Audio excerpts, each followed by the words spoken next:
Welcome everybody to the Genesis Mindset. So I've actually had a lot of people ask me about LAU tokens and Dysnomia. So today is going to be a step-by-step on how to create your LAU token, LAU token. And I'll be doing this on stream with Adam from Vibra Finance. So we're going to go step-by-step. And then we're also going to go into the creation of the token, setting up the LP web and all the little tools that you need to kind of monitor and track it. So it's actually very, very simple. The people that have been working on it behind the scenes have made it even easier than when I first started. So if you want to follow along, I've left all the links in the description and we're going to go in the order of the links. So yeah, follow along. And then also, if you like, this is not a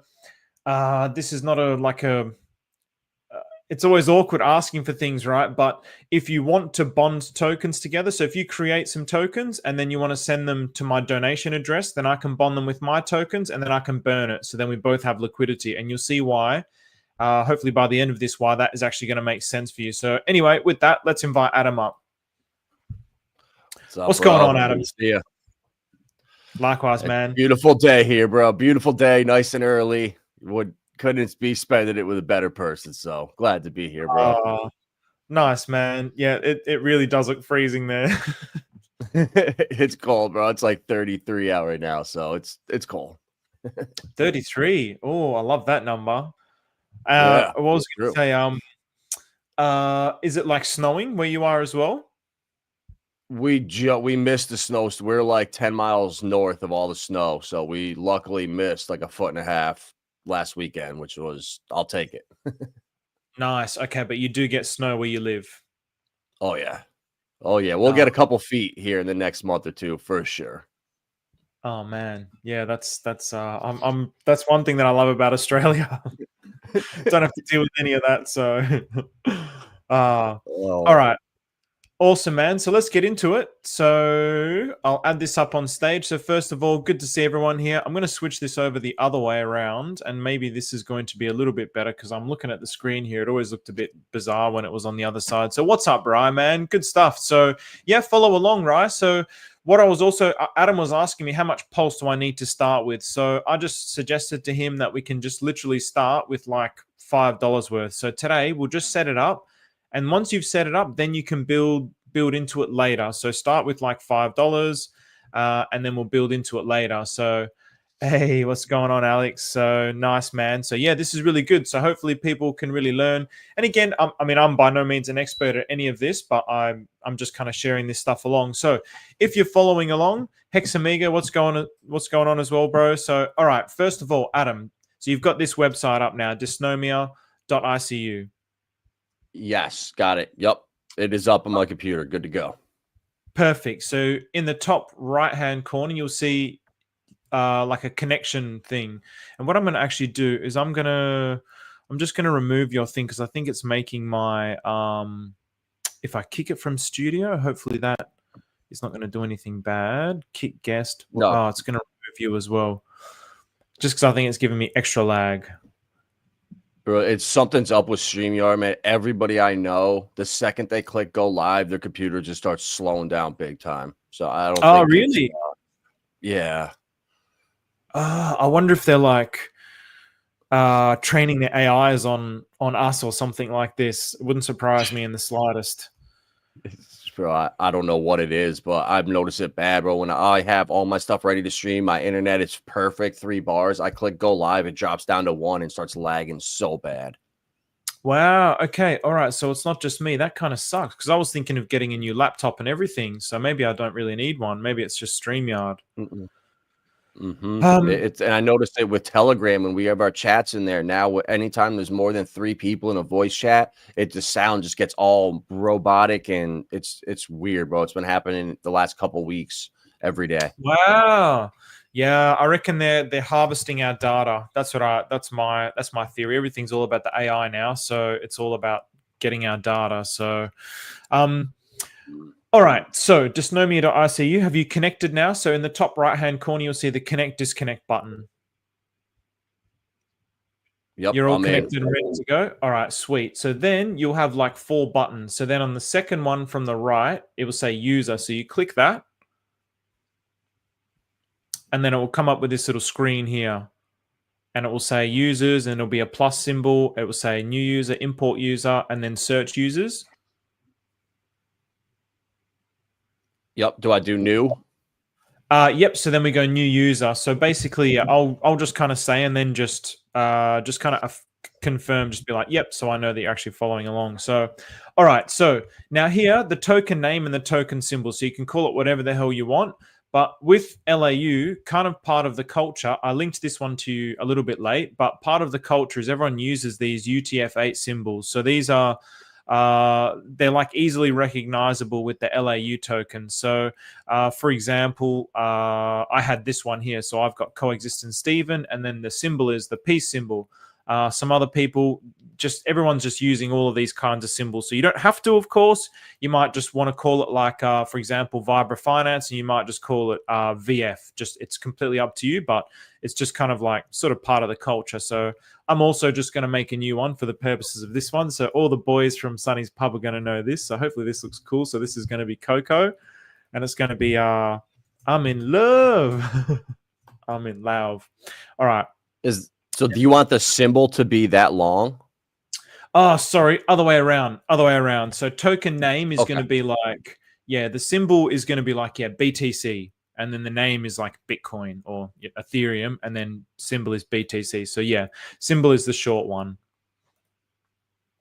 Okay. But it can be any way that you want as well, to be honest. I mean, if you look at the way that Maria does it, I don't know if Maria just kind of, because he makes so many, sometimes like teddy bear and bear, like the token symbol is actually teddy bear, but then the token name is bear.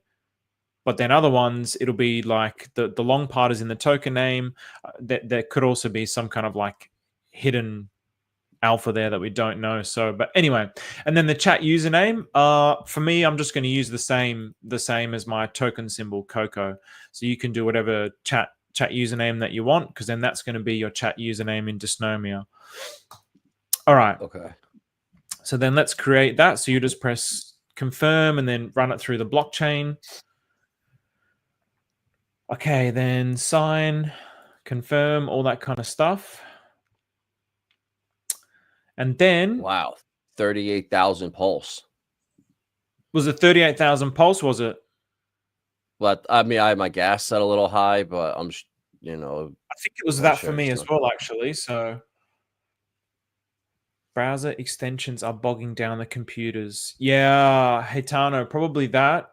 And then this Dysnomia.icu, I noticed kind of chugs quite a lot as well. So now just give it some time to create. Now this is how we're going to know whether or not it's created. So I did include these, but they'll be further down. So let's have a look here. So, oh, nice. Yours got created. So perfect. So in the description, I probably should have put it in the order there, but I didn't by accident. But it's still in the description at the bottom under like the Dysnomia resources. So in Telegram, I have these pinned. So Dysnomia new contract. So every time somebody launches a contract, it will appear here.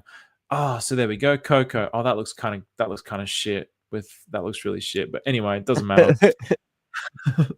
So then, there we go. It gets launched there, and then I have Dysnomia new LP, so I can like monitor who's cooking, who's someone that's always cooking in Dysnomia. So, all right.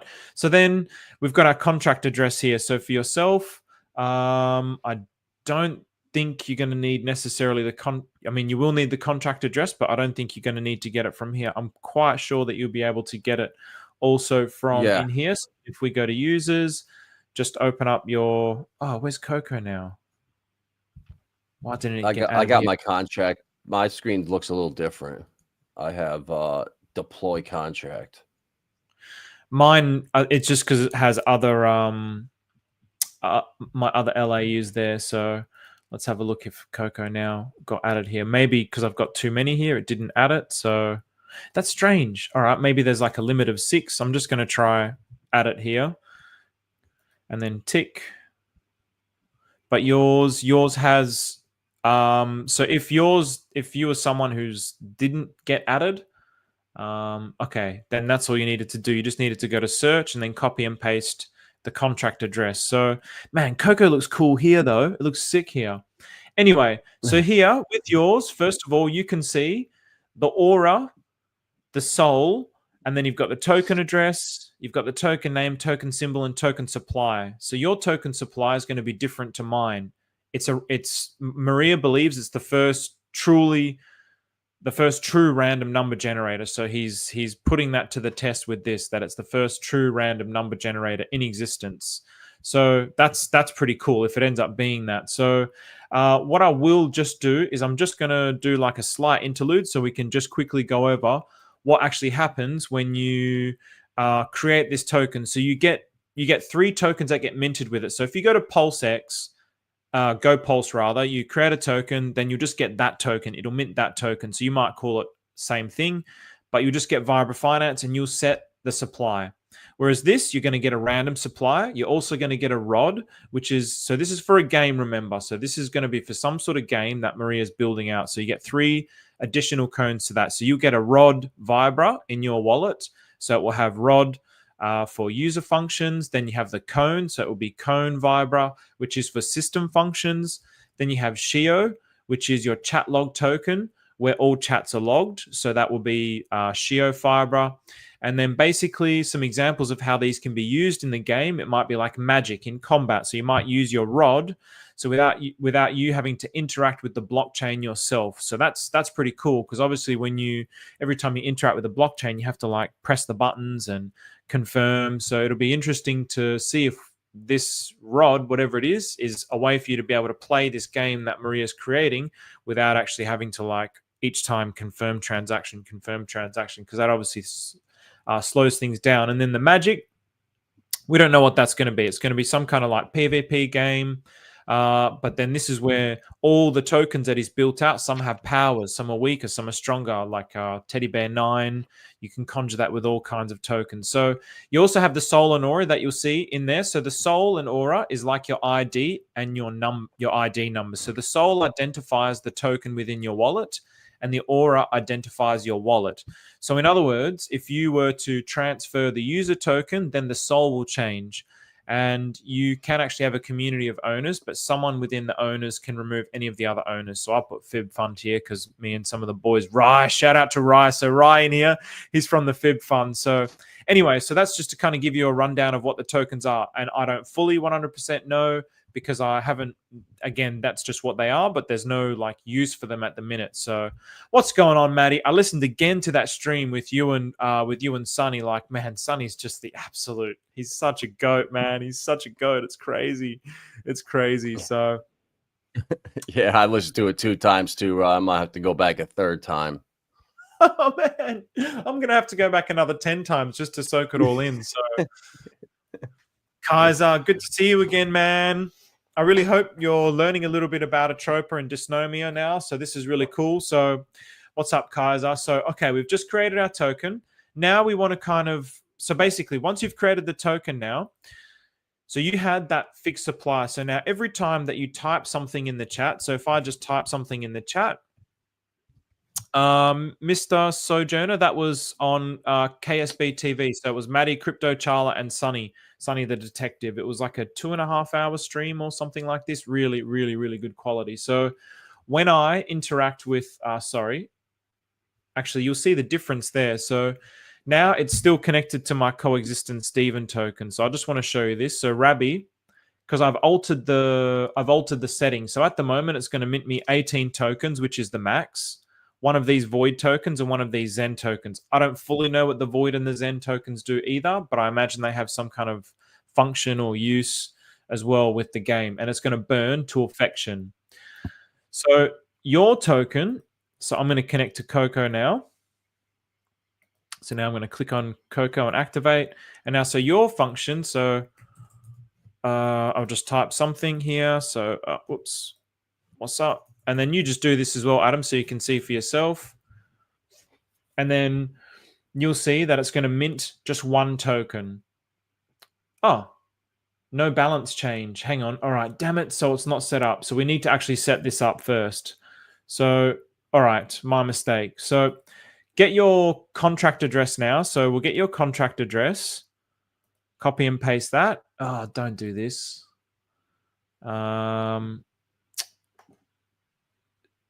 Hold on. Yes. I got my contract. Where do I paste it?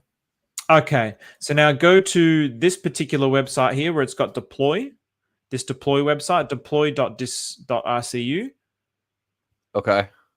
and then just press the drop down, press the top one, Dysnomia Self Snipe 3, Gotcha. and then go to broadcast. Okay. And now copy and paste your contract address where it says user token address. Okay. Okay, so the multiplier, the max you can mint per chat or per interaction is 18. So the max number is actually 17 because it does 1 and then it multiplies it by 17. So then it makes it 18. So I just always put it on 18 because, yeah, I mean, the less time that I'm in the chat, the better. But there are other ways that you can mint it without actually going into the chat, which I'm going to show you how to do as well. And then just press deploy. So I mean, people strategize this. They might strategize this as a way of going, you know what? I want my token to be worth, I don't know, $100 a token, and every day I'm going to mint 1, and that's just what I want to do. Or every day I'm going to mint 3, and they're going to be $50 or whatever. So, I mean, it doesn't have to be 18, but that's just what I prefer to do. So now I'm going to deploy. So how did you do that with Rabby Wallet? Because I'm only seeing Coinbase, MetaMask, and Injective. So do you have MetaMask or Rabby? Yeah, I'm just using MetaMask right now. I was just curious because I saw it. I didn't see the plug for it, so I just used MetaMask. Maybe because you don't have Rabby, it's not reading it. But yeah, it was. I actually don't remember. So yeah. Okay. Cool. All right. So I got it set up now. It says not approved though. Yep. So now what we want to do is we want to approve it. So you press the red button, and I'm a bit rusty, but I think you press the red button and it should pop up. So this is going to approve it. Yep.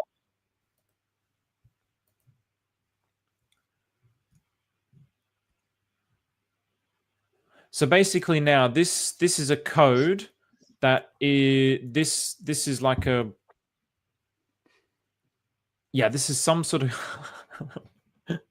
basically this is a contract, some sort of contract or some sort of code. It's a .sol which has all these functions in it, and one of the functions is the multiply, and one of the functions is minting the Zeng and the Shio. And again, I'm not 100% sure what they do just yet.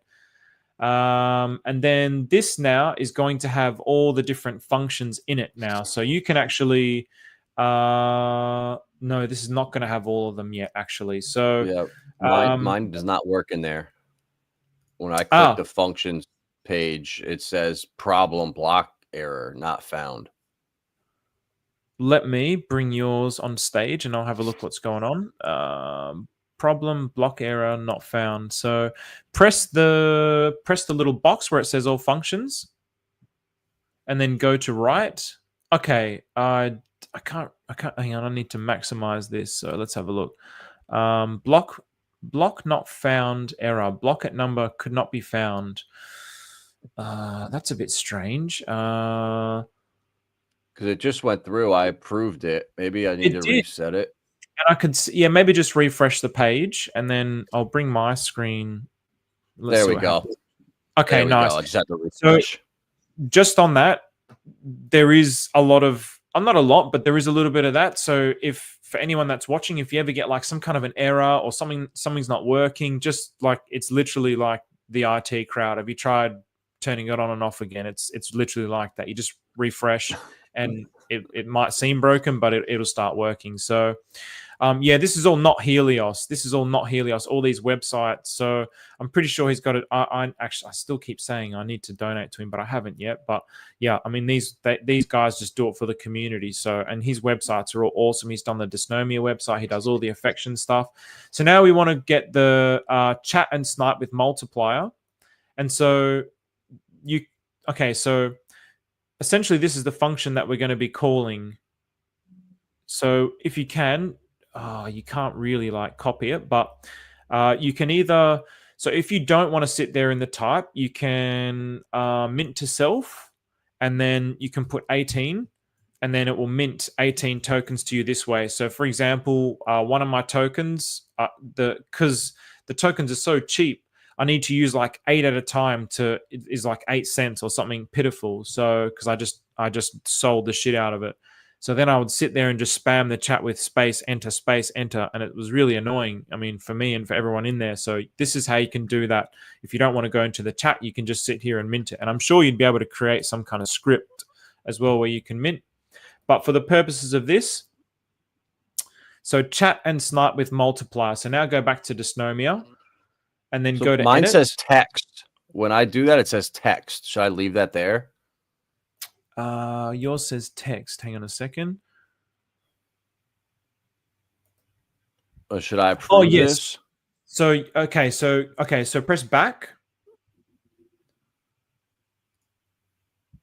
Okay, so first of all, just like if it's your first time kind of look, and I'm no expert here, but basically read is what the contract, it's basically going to tell you what's written there on the contract. So you're not actually interacting with the blockchain. It's just going to read what's there on the blockchain. Then write is actually going to interact with the blockchain. So you had chat and snipe with multiplier. So if you press that and then it said text, if you were to type something, it would go to the dysnomia.rcu. So the dysnomia.rcu is just like another front end. Okay. So if I want to send a message or something, so that would show up in the chat. I could right now be like live streaming with Steven or something like that, and it would show up in that little Telegram group. Bingo. So you can do it this way or you can do it on the other way. The other way is just the front end for it, but it's still both interacting with the blockchain. So the way that I was saying that you could do it without writing a message. So if you press back now, and then if you then you have mint to self. So let's just do that. Let's just do that now. So do a mint to self. So I mean, I want to make sure that this actually works. So mint to self, I'm just going to mint 18 tokens because again, 18 is the max. Actually, it might be. Oh, yeah, 18 is the I max. can't do that much. That's right. Oh, we should have did 33. Correct. Man, I'd be doing 33 if we could. But yeah, 18 is the max. I'll have to have a chat with Mr. Maria. And then this is nice, man. I mean, this it's just such a nice little. So it's got pending here and then success. So now you've just minted another 18 tokens in supply. Okay, so that's this. So you can. I would really encourage everyone to just kind of like have a play with this. And then, like, for example, mint to cap, I don't really know 100% what that would do. I imagine possibly like maybe if there's like, you've got 1,000 supply and then you get to the last 5, you would just go mint to cap and it would mint the remaining supply. Maybe something like that. Yeah, let's see. Because I've tried to do that, call mint to cap, and it didn't really do anything. So, yeah, no balance change. So it might only call this function when there's like just a little bit remaining at the end. I would imagine maybe there's a little bit like 18 less or yeah. So anyway, I would just encourage you to just at some point just have a play with some of these. So and then withdraw LAU. That's an interesting one, but I haven't really touched that one yet. So okay, now what's the next step? So the next step is again take your so now we're going to go to, I'll leave this open.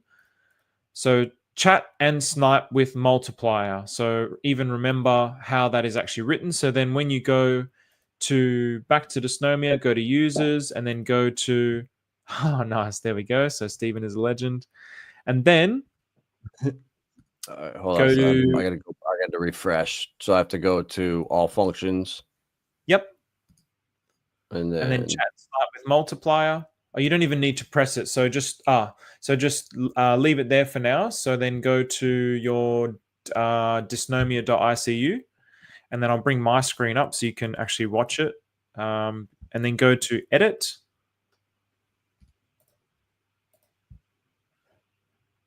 And then in edit, drop down for advanced config, and then type the chat and snipe with multiply, and just type it in the way that it was. So chat and snipe with multiplier. I think it was all caps except for the chat. So I'm just going to double check that. It's kind of weird. Chat, the A's, A, S, W, and M are capitalized. So yeah, it's all capital except for the C. So chat and snipe with multiplier. So the first letter is all capitals, and then the custom contract. So now here you're going to have the contract address. So it's going to be one of these two. I think it's this. I think it's this one here. The first one, contract address. So I think the user address is the actual LAU token user address. Let me just double. Yes, nice. Okay. So the user address is the actual LAU token, and then it's created a contract for you now. So the first one, the contract address. So you copy that, you paste that into custom contract address, and then you press tick. Invalid. Wait, so which one's the function? Is the function? I think you have them reversed. The function should be chat with sniper, no, and the custom address is that other one. Sorry, it should be. Yes, my mistake. Yes, I've got it the wrong way around here. So yeah. So where did I get the address from again? So where did you get that from? Going back to the deploy.dys.icu, and then just where it says contract address. Oh, yep, okay, gotcha. Sorry. And then custom contract address, paste at the top. So yeah. So yeah, it's always good to read everything. So I was just kind of doing it on autopilot there. Chat and snipe with multiple. Okay, perfect. And now tick, saved user token. All right, nice. Now, if I go to the chat now, if I say, what's up? Vibra's house. Nice, I like that. And now it should give me all those. All right, nice. So it's going to burn the 2. It's going to give me 18 cocoa. It's going to give me 1 void and 1 zeng. And then I'm going to just confirm. So let's do that. And then sometimes... where did I was watching my screen. I didn't see where you did that at. Which tab? All I did was just at the bottom here where the typing is. Oh, I'll just remove this. You typed something in. Gotcha. Correct. So it's just like it's a chat log basically. So, you know, we're writing onto the blockchain. And then it will pop up. So you can turn the noise on and off as well. I don't know if you guys heard that little pop sound. So I'll just wait for you to do it. And then when you do that, it's going to mint you some new tokens. So while you do that, I'm just going to say good day to everyone. I'm getting an error. Error contract. Chat and snipe reverted to the address. Yeah, something's up with mine. If I bring your screen up, is there anything that's going to get doxed? No, you're good. Let me have a look. All right, so what have we got here? So contract function execution. Okay, so let's go back. Oh, hang on. So just read what it says, because it will usually give you, this is the beautiful thing about code. It will usually give you where you can find the error. So just press enter and see what it says. Now, chat and snipe with multiplier reverted with the... damn. So I didn't refresh it after Try refresh it. That might work. So nope. All right. So let's go to your token, and let me just so if you go to the users and then go to edit, and let me have a look here. Actually press back 1 second. Go back to dysnomia.icu and then press back, the little back arrow at the top. Oh, you do have it activated. All right. So yeah, go into it, press edit. And then edit. So what have we got here? So chat and snipe with multiplier. Everything looks correct there. There's no space. Was there a space at the end on any of them? Okay. And then even the custom contract, was there any space at the end? So, okay. So now if you go back to the Dysnomia, the deploy website, so leave that up and then go to the deploy and then go to my contracts in the top, the top menu in the top left. You'll see deploy, contracts, and FAQ. All right. So which one did you copy? This one right here, contract address. What's this? So Vibra, but it says failed there. Let's have a look. Does mine get failed? Why did it fail? Failed right here. But your mint to self worked, but that failed. Why did that fail? I wonder if I did something wrong here with the chat and snipe shit. Where was that one? Chat and snipe with multiplier. It doesn't look like you've spelled anything incorrectly.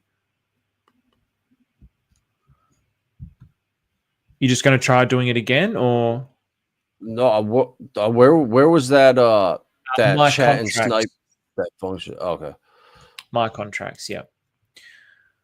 So let's just try and oh, what happened here? I was saying nothing. Okay, there we go. Okay, so just try again. So just try. Oh, 2, 4, 6, 8, 10. How many? Hang on. 1, 2, 3, 4, 5, 6, 7, 8, 9, 10, 11. Virus house. No, that wouldn't be it either. Maybe just try again. Just copy the contract address. So if you close this. I wonder if I spelled that shit wrong somewhere.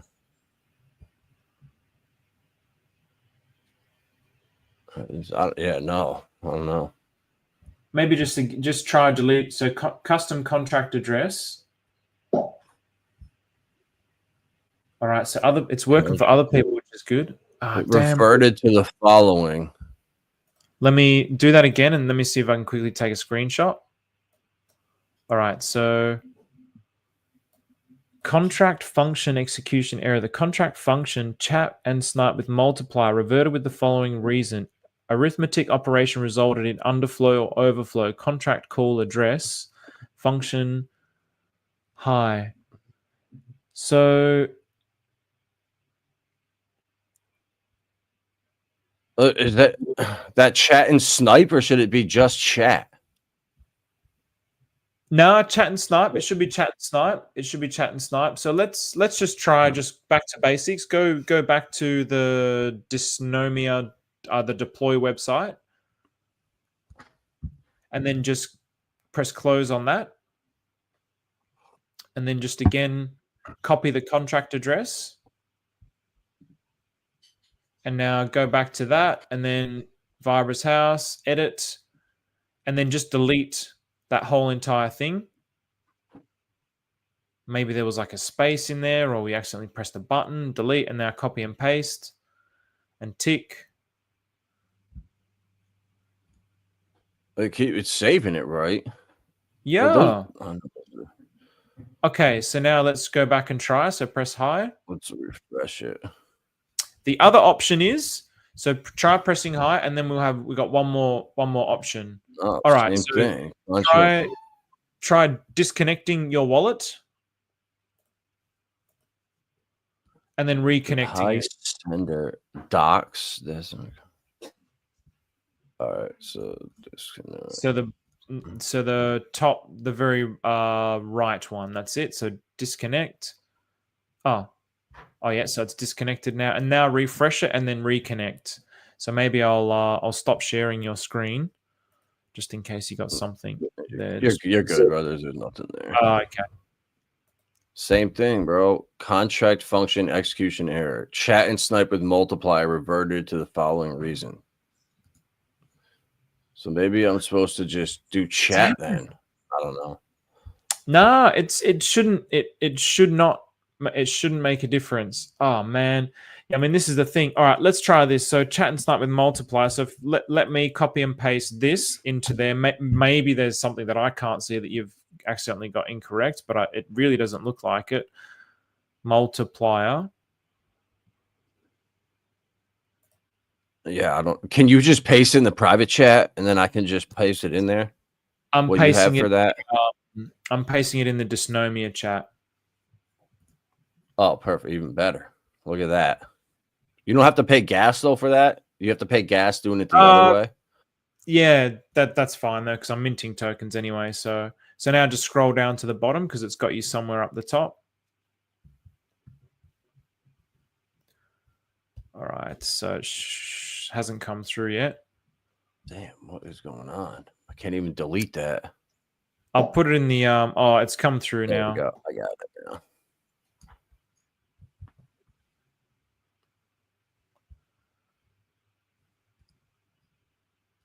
as if this happens, it's like, why is this happening?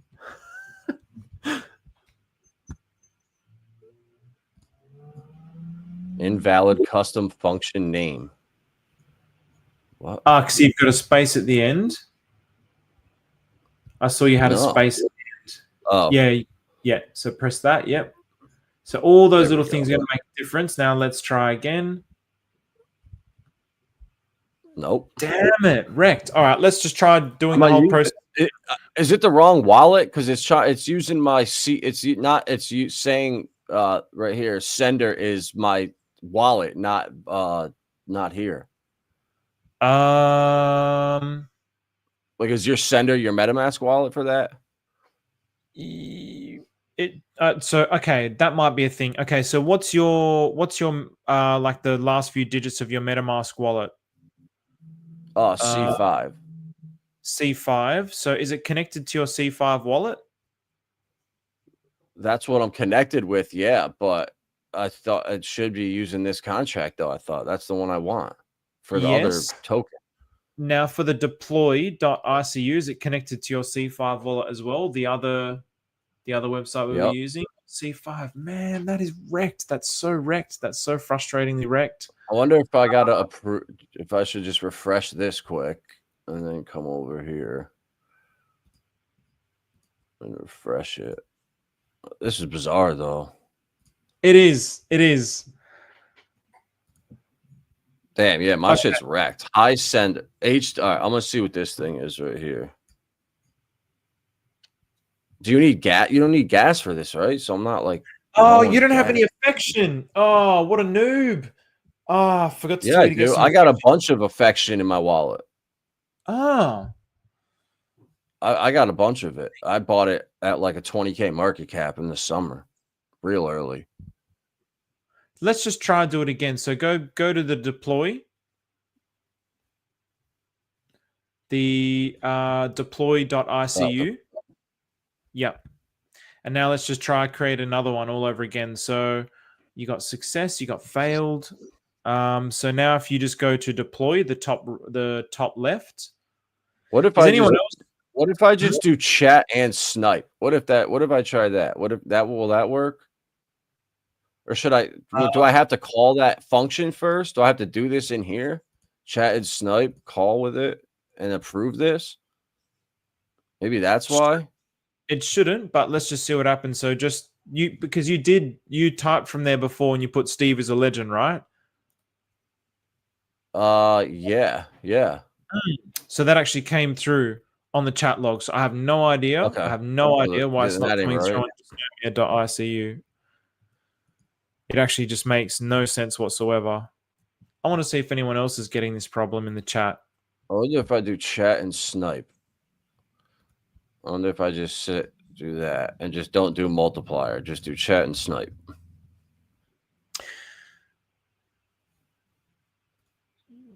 Possibly. I don't need the multiplier. We can just snipe for now. Okay. Did you press tick? It's working. Boom. So maybe you have to you can't do the chat and snipe with multiplier one. You only can do chat and snipe. What number did you put for the chat and snipe multiplier? I didn't touch anything. So when you at the very start, so I'm going to share my screen here. 1 second. Add to stage. When you went to deploy and when you went to broadcast, what was your number here? Oh, I did 18. Ah, that's why. So 17, so it does 1 and then it multiplies it by 17. So the max is 18. So just always. Oh, so I screwed my multiplier thing. Oh, man, that's funny. Why. Okay, I see why. Well, that's good. Well, that's good to know. Yeah, we learned something. Yeah, we did. Yeah. We did. There we go. There's always a like wherever the problem is, we just have to identify where it came from. So anyway, we identified it. So now let's go to the next step. So let's figure out what your contract is, like all the functions of the LAU token. So now go to if you go to this DDoB website and copy and paste your LAU token contract address in there. So I'm going to do that right now as well. So enter network app.ddob, address, and then paste it and in then there, and then press Ethereum. decompile. Oh, change I network don't have to pulse chain. So once I don't you have it on here. Once you just copy and paste a contract address there, and then it will let you press it after that. Oh, there it is. Okay, I got it. It just like completely reset everything. Yeah, it's a pain. So just so everybody else at home can see, it's like, oh, it'll be on Ethereum. Even though I've given the website with Pulse Chain, it just auto puts it on Ethereum. So when you paste into here, then it will light up, and then you press it, and you go to Pulse Chain, then you go to decompile. And so that's decompiled. You have a screen that looks like this. No. Well, yeah, but mine, I don't have any blue on there. Mine's like crazy looking. That's cool. Yeah, because I'm in the right tab. Oh, you're in the right tab. I didn't log in. It's all good.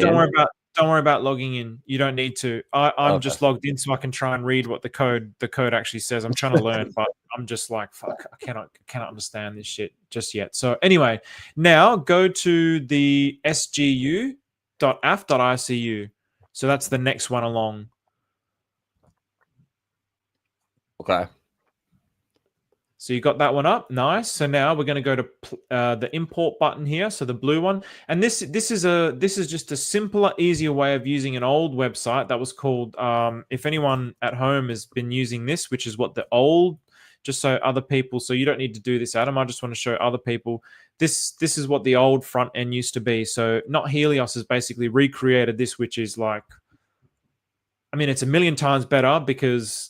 Yeah, this I couldn't use that with it was just shit, to put it that way. This is just much nicer, much more beautiful. Not Helios. I mean, look at the stuff that he makes, man. It's so clean, so simple.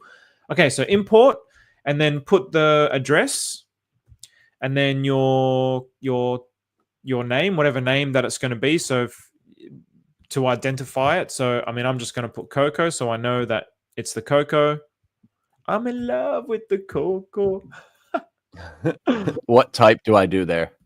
Type, just leave that. Now for the ABI, go to the DDoB and then go to the ABI here. Press the ABI tab. And then it'll look something like this. Yep. And then just top right there, you'll see the copy. So copy the whole ABI. And then we want to paste that into here. So type is unknown. Yep, type is unknown, and then press save. Okay. Boom.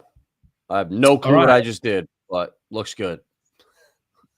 All right, nice. So now, again, go to all functions, and now this is where you're going to see all the functions associated with the contract. So the functions that we had on the other one were the functions associated with the contract that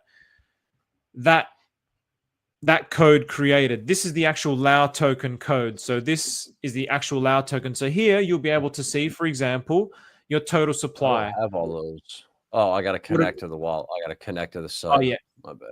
So connect to the site.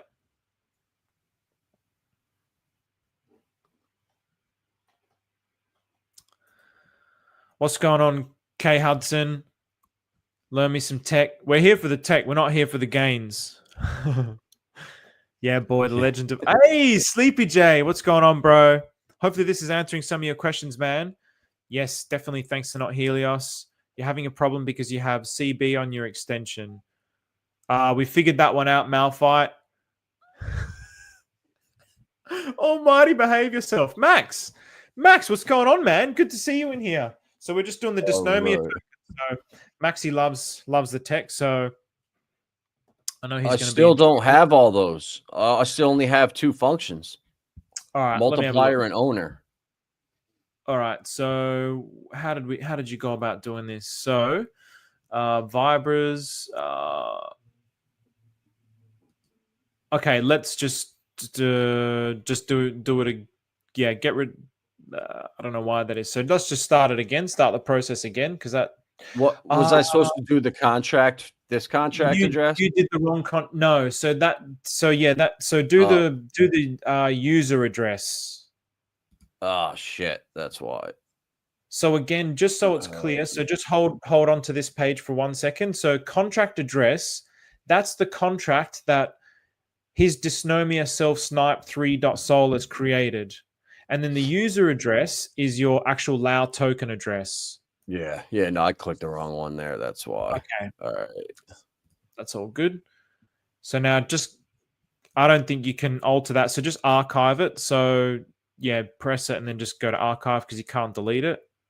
Oh, maybe if you edit contract. Oh, anyway, it doesn't matter. Just start it again. No, it doesn't.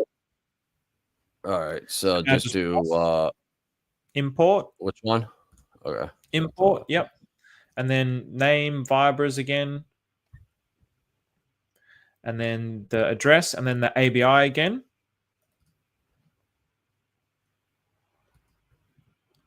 What's going on, Landscraper? What's going on, fam? All right. Van. All right, now go to all functions. Nothing. Still the Nothing. same. That's can't be right. So the address is I use this user address, right? Yeah. Yep, that's the one I thought. I swear I did that one. The ABI code, that's got to be right. Address EOAA. All right, hold on. Maybe I got to do something quick. Maybe because you've already named one that's exactly like that. Because if you press back, if you just name it something completely different, because basically I think in some way it's like overlapped with the one that you had just before. So archive that. So import and then just call it Vibras, but just Vibra Finance. Just do it a different name altogether. And then the address. Oh shit. So that's your API. So yeah, wrong. I'm not gonna. Just for the record, if that ever happens, you just press Control A, so that selects all. What happened there? I got it. I had to get my address. Okay, the address and then the ABI.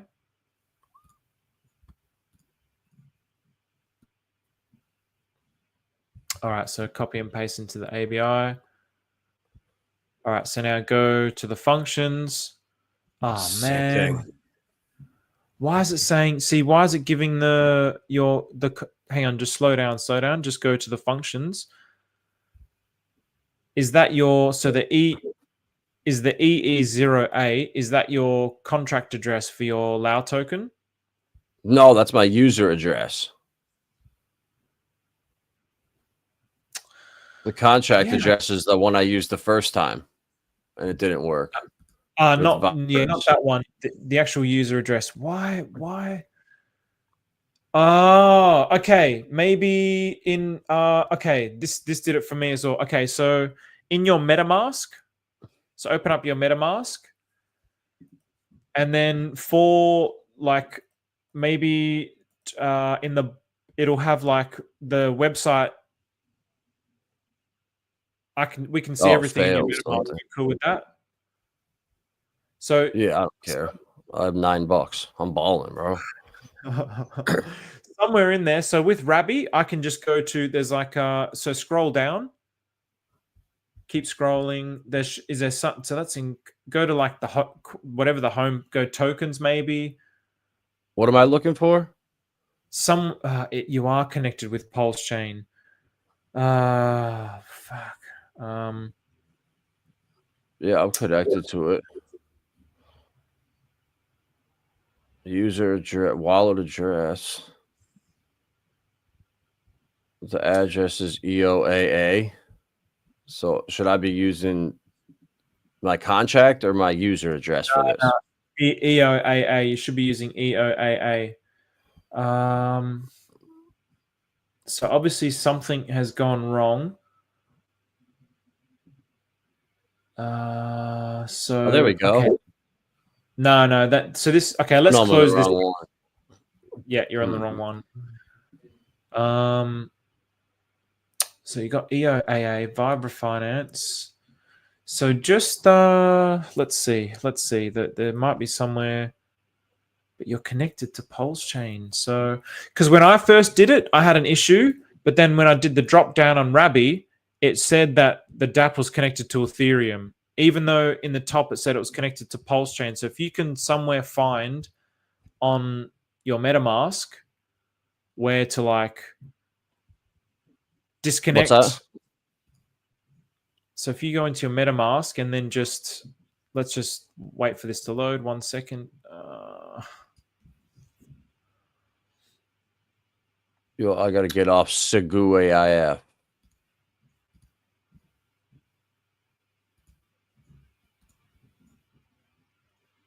All right, no longer connected to this one. All right, so yeah, try reconnecting. And the ABI. What contract address did you type into the ABI website, the decompiler? This ABI, I don't know. ABI. Okay, all right. See up the top there. We've put the wrong contract address in there. This is going to be so confusing for people at home to watch. So, see, we've got the wrong contract address. So what we needed to put in the decompiler is your LAU token contract address. I should have been more clear on that. So you've copied and pasted the contract address that was created with the deployer. So now we want to get your LAU contract address, which was the EA, that one there. Yep. So that one. And then go to the decompiler. All right, this is good. Hey, it's good that we're getting all these little errors. I hope. Yeah. So now, now ABI. Now I gotta copy this shit right here. ABI. So now you copy the whole thing. And now again, go back there, and then can you edit it? I mean, it would be better if you could just edit it. No, I could. I mean, maybe. Yeah, you can edit contracts. So just press anywhere in there and press Control A. Oh, just press Control A. Well, I don't want to lose. I won't lose my paste. All right, there we go. I think okay, and then. Oh, we did it! Let's go. Okay. All right. I'm Motskin priming this shit right now. Call the Motskin prime. I don't even know what that means. It's got some active wallet doesn't match. Yeah, don't worry about that. So, all right. So just so I think the Motskin prime's got something to do with the math. So just slow down here. Go to read, back to read. So first we're going to see how many tokens you have at the moment. So go to total supply. So the second from the left, and then call total supply. Active wallet doesn't match selected wallet. Oh, I'm not connected. Oh, you got to connect. Yep. Should have to reconnect. Might help. Yeah, bro. This shit. See how bad this just slowed down, bro. My computer is never this slow. The second I get on stream, the shit becomes unusable. It's crazy. I have heard you talking like that a lot. Yeah, it's a weird thing with StreamYard. I honestly think they're harvesting our, like they're recording us. All right, so definitely. All right. So now go to the functions, all functions, and then go to total supply, and then press call total supply.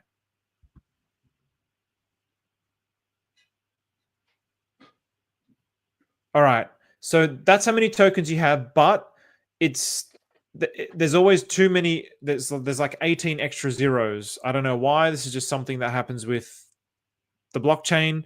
But be very mindful of that, because if you ever get into like wanting to mint things in the future, just remember that for some reason it's always like multiply. You just add like 18 zeros on the end. So now if you press back, so that means at the moment you have 2,256, I think it was, and then go to max supply. So the middle in the bottom. And then call max supply. And so that's your total max supply. So the total amount of tokens that you will ever have in Vibra Finance is 29,748. All right. So what? So that one was just, the other one's just wrong? No, because remember we mint the token. So your total supply is basically saying how much total supply you have now in circulation, and then your max supply is how much you can maximally mint. So the only reason why I Gotcha. think it's a good idea to do this is because you might again strategize a way where it's like, okay, well, I know how many total tokens I got and how many I want to mint every day or whatever. You might base that on your max supply.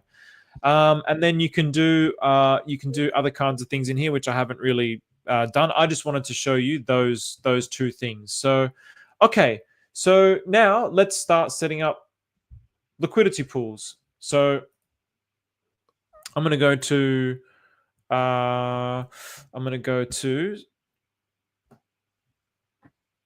let's go here. I'm going to add mine back on stage. I wonder if we can put them. Oh, we can't put both at the same time. So so Coco, where's Coco? So then I'm going to have to you'd probably have to copy and paste the contract address, of course, into PulseX.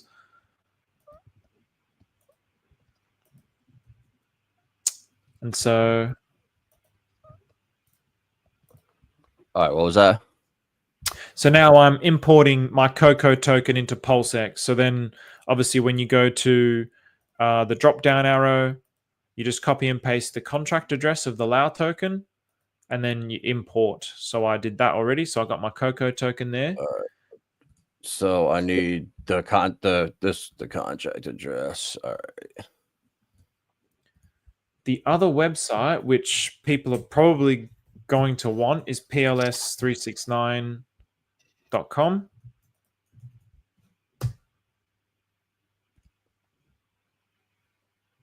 Because I better drop this down just in case. No results found. Did you so your LAU contract address, so the EE0A? Oh shit! No, I did the other one.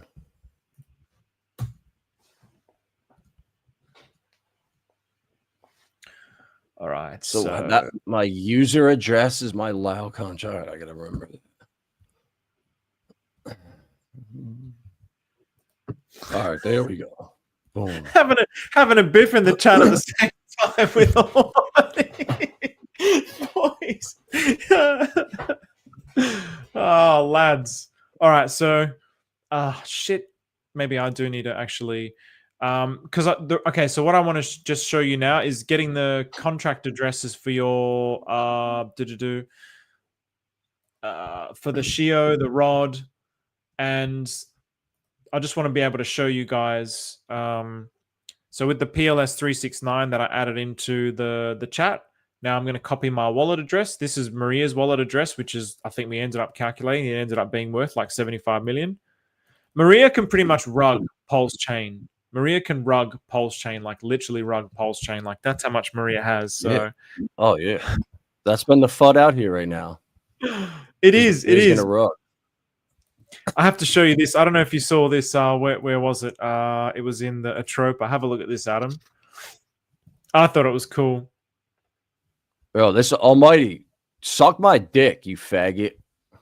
Hey, boys, settle down. Have a look at this. Bro, block him. He's a fucking child. Like, get him out of here. He's fucking child. He can't come in here and control himself. He's got to just talk shit because he's blocked because people, very well respected people in his community, tell me you're a fucking scumbag. So I go nowhere near you.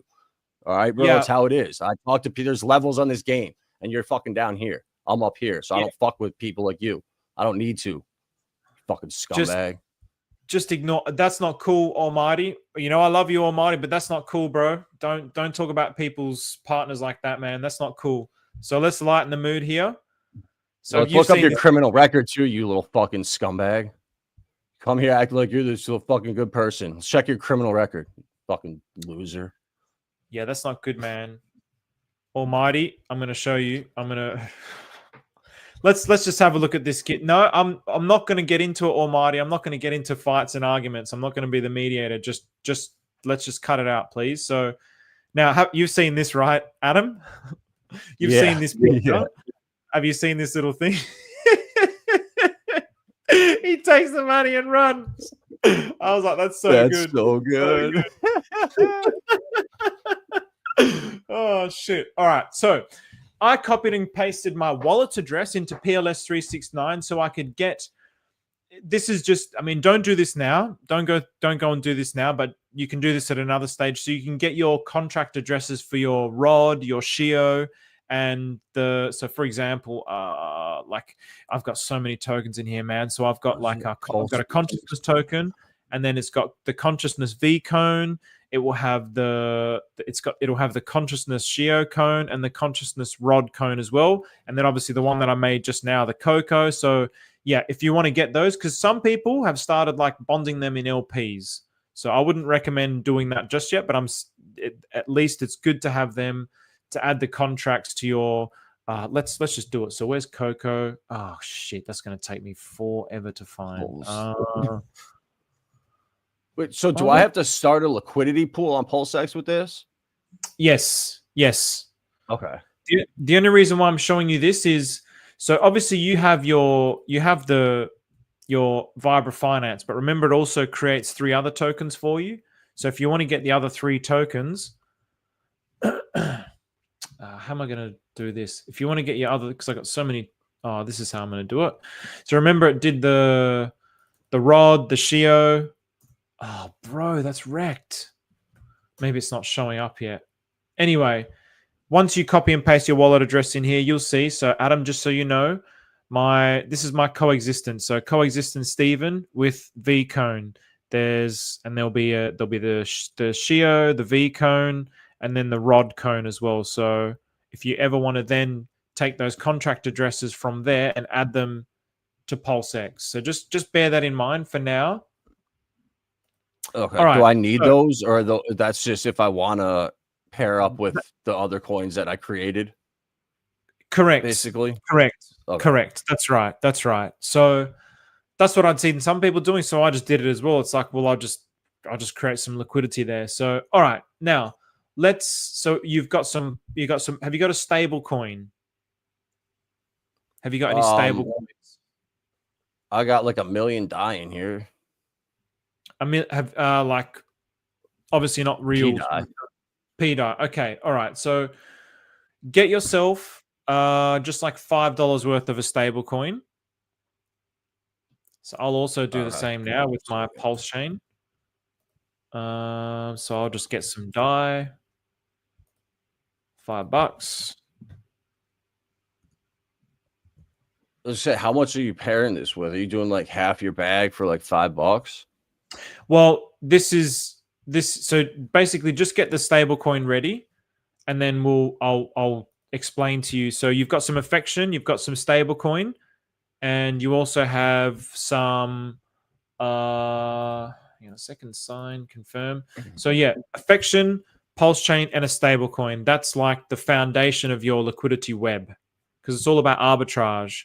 So affection is the gateway into Dysnomia. That's what we're going to use to create your ratio with your token. So for example, Maria said do 1-to-1. So let me know when you've got the stable coin ready to go. Yeah, hold on. I'm just swapping some right now. Damn, these UFO reflections are crazy. DAI from ETH, is that good? Yeah, DAI from ETH is good. Or should I just do USDC? I'll do USDC.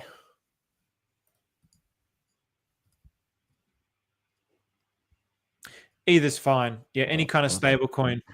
Because now think about it from like it's arbitrage, right? So it's all about the fluctuations between the pools that's creating the arbitrage. So then if you got a stable coin, that's like an asset that doesn't move, right? So you're bonding your token with a stable coin. And then you have Pulse Chain, which is going to be like the most liquid pool, because most of the arbitrage bots go through Pulse Chain the most. And then Affection, which is the gateway into Dysnomia. So everyone within Dysnomia that creates a LAU token, one of their first bondings is with Affection. All right. So do you want me? Should that be my first pair then, or second one after the stable? So do it with your first pair. So okay, this is where it gets a bit. So basically, I open up 2 tabs. So I'll leave trade in one, and then I'll open up the liquidity tab in the other one, so I can start creating liquidity pools. So now go to add liquidity, And so Maria suggested that, I wish I, here we go. I'm in love. All right. So Maria suggested with affection, you would do like 1-to-1, but I'm not going to do 1-to-1. I'm going to do 1-to-1,000. Or actually this one, yeah, I'll do this one 1-to-10,000. I think I've done 1-to-1,000. Now I'm going to do 1-to-10,000. Hang on. Yeah. Don't you want to give it value though? You don't want to, how many tokens you have? So basically, this is what's going to start to give it value now. So as soon as I make that first liquidity pool, I just like to compare everything to. It just makes it easier in my mind to compare it to affection. So I'll do the first one with affection, so I know, okay, how much do I want my token to be worth? So if I do 1 cocoa to 10,000 affection, then each cocoa is going to be worth. How much would each cocoa be worth? 0.00000001 affection or something, right? It'll be worth 10,000 affection. So it's as simple as this. So 1 cocoa will be worth 10,000 affection. I could even go to the more extreme. That's way more, bro. That's like 1 token is going to be like $20 then. 10,000 affection is a lot. 10,000 affection is $162. So that means 1 cocoa is going to be worth $162. But I'm doing it the opposite. It's way too early. The dollar value really means nothing. The dollar value really means nothing. This is just about the ratio. So I've done them where, like, for example, I think maybe with Coexistence Even, my first one, I might have done it with like 1,000 affection. I don't even remember. I can't even remember. But for the purposes of this, I'm just going to make Coco as 10,000 affection. Actually, you know what? I'm gonna go ultra crazy, and I'm gonna do 0.1. Actually, I'm gonna but then if you set up your stablecoin ratio, you're gonna have to put a ton in that, but you got to put the same in every pool, or you just get arbed to death. No. So okay, let's slow this down now. So now I'll just go 1 just for the purposes of this. So then if you want to make all the pools equal then, and you just want to start with $20, but you still want your token value to be like expensive, for example, then all I would do then is I would just divide this now. So let's say if I want $20, so then I'd work out, well, how much is $20 of affection going to be? Maybe it's going to be, it's about 1,000. So then what I would do is I would do that. So I divided that by 10, and then I divide my cocoa by 10. So it's still going to be worth here. 1 cocoa is still going to be worth 10,000 affection. It's just all about the ratio. So it's just now there's less value in that pool. Yeah. But it's exactly the same as if I do 1 cocoa and 10,000. Same thing. So should I do 0.1 Vibra for 10,000 affection too? Or 1,000? It's completely up to you. So this is where just however much liquidity you want to start putting it up with and messing around with. So this is where, I mean, just for now, just put like $5 worth, but just how much do you want it to be worth? I mean, again, what it's worth is it's really kind of arbitrary. It means nothing. I want it to be worth way less, honestly. I would rather do like 1 Vibra equals 0.1 affection.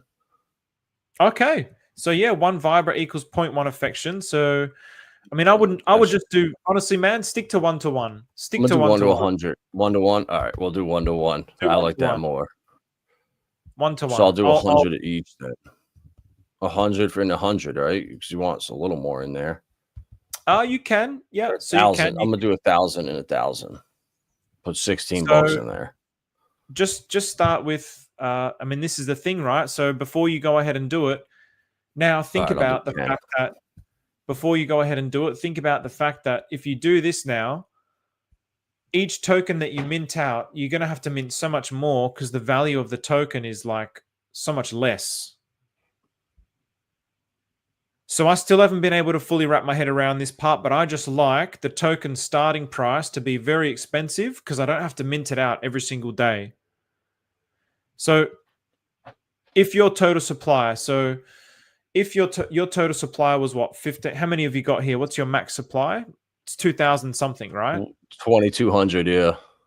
2,200. So if you put, you were saying 1,000 and you were going to put 1,000, 1,000 and 1,000. So they're going to be 1-to-1, but then you've already got like 50% of your tokens in liquidity. Not that there's anything wrong with that. Not that there's anything wrong with that at all. But now just think about that in the context of the LAU tokens now. So if the objective is, or one of the objectives is, every day I'm going to mint some out and I'm going to swap it into these pools, so then I can buy out what's in those pools, then if you're gonna run out that process within a few days, which is it's not a problem. It's not a problem. This can just be like an experiment. So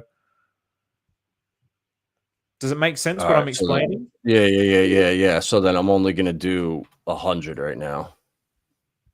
Okay. But it's the same. It's the same That's thing. still too much. It's too much. Yeah, I need to do 10. There we go. But even then, it's still the same because the value of the token. I mean, this is where I get confused with Sonny saying the dollar sign is nothing, but it kind of is in a way as well. I mean,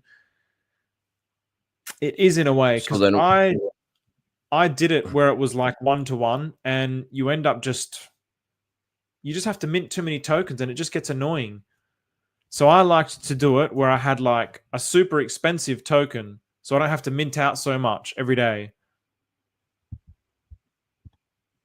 All right. So, okay. I see. Yeah. Okay. All right. So then one will be okay. 0.1 affection, or 1 to 10. Yeah. Okay. So all right. I'm not going to do 1 to 10. I'm going to do it like super expensive, but that's just me. All right. I'm just going to do what you're doing. Fuck it. All right. I'm doing 1 in 1,000 then. I'm doing 0.1 and 10,000. But anyway.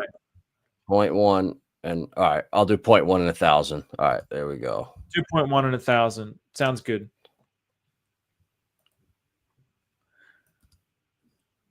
All right. I'm going to turn this into the next A1A. Start buying loads of tokens. All right. Now supply.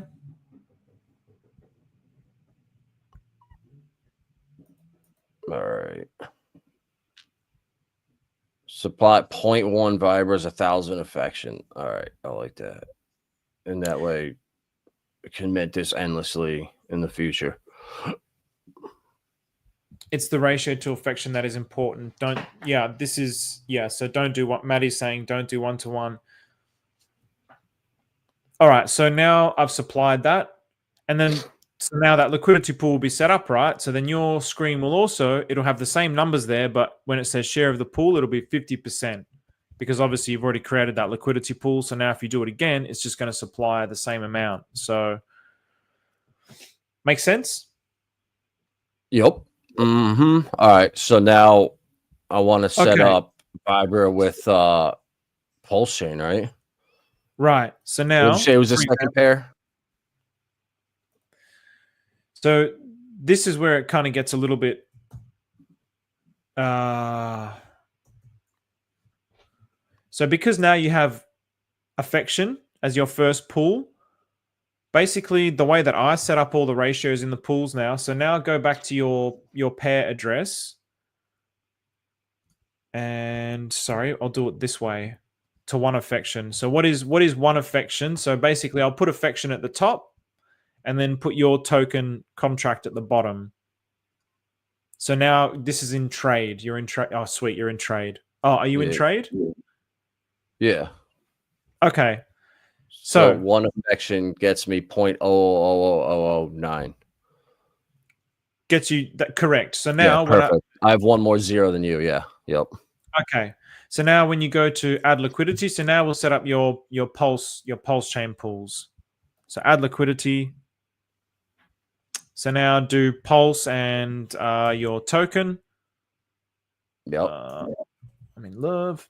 And then just so it's nice and easy, I mean, you're going to have to pay extra gas. So if you don't want to pay because you set up the pool and then when you add more in, it'll be more. So then basically I'm just pricing everything against affection. So 1 affection is this much. So then I'll paste that into the Coco. And then for the pulse chain, so then affection to pulse chain, I'll bring that up. And then I'll copy and paste that. So 22.944. Whoops, damn it. Yeah, oh, there we go. And so now that's going to have the same like ratio value. All right, hold on a second. So you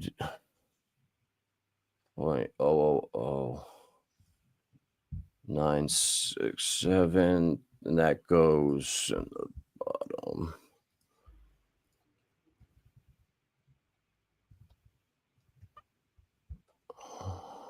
Okay, and that's 220.94.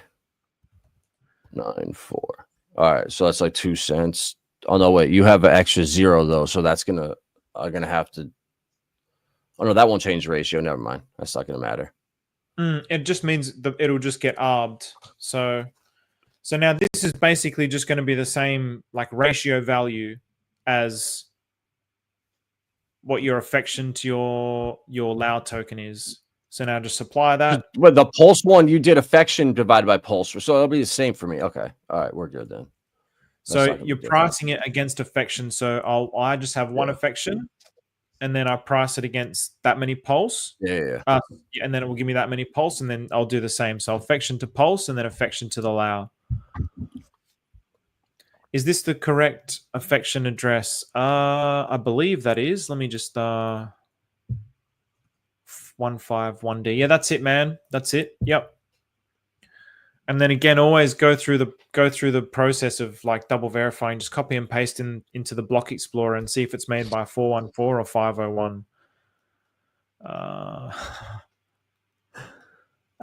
Don't do one-to-one. So this is interesting. So Maddie's saying, yeah, don't do one-to-one. I also agree, don't do one-to-one. But then Dr. Scan. Oh, can I say your name? I know who Dr. Scamcoin is, but maybe they don't want to be doxxed. Dollar value is a sick twisted. It is. I agree. Hey, Sergey. Why does Maria recommend one-to-one? I'm not 100% sure. I think it was just something that he suggested. If you're a web, you're generating volume. So what does Dr. Scamcoin say? Because I know they'll know what's up. One-to-one is legit. I've made many LAU charts explode in a perfect curve from one-to-one. Last one I did was 50x in 2 hours, buying 1% and adding 1% to lick using a bot. Was buying 1% and adding 1%. Did you do that all in a day?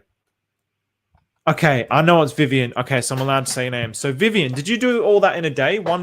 Did you do like 1% one day, and then the next day you would do again 1%, or did you just put the bot on, do 1%, add it into the liquidity, and then keep the bot going, get another 1%, add it into liquidity, and then you just kept doing that?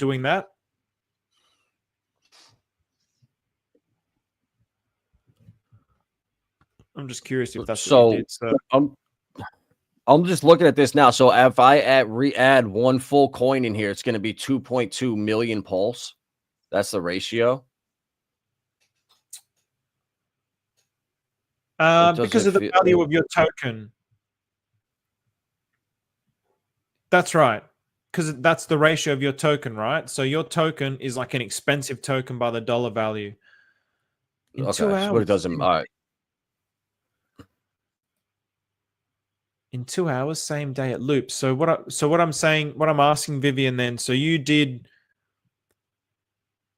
swapped in 1%, added it into liquidity, swapped it into 1%, added it into liquidity. So you did that continuously for 2 hours, all in the same day. So in the end, it might have been like, I don't know, in a 2 hour period, maybe it was like 20%, for example. Or are you saying in 2 hours, that was all the 1% supply?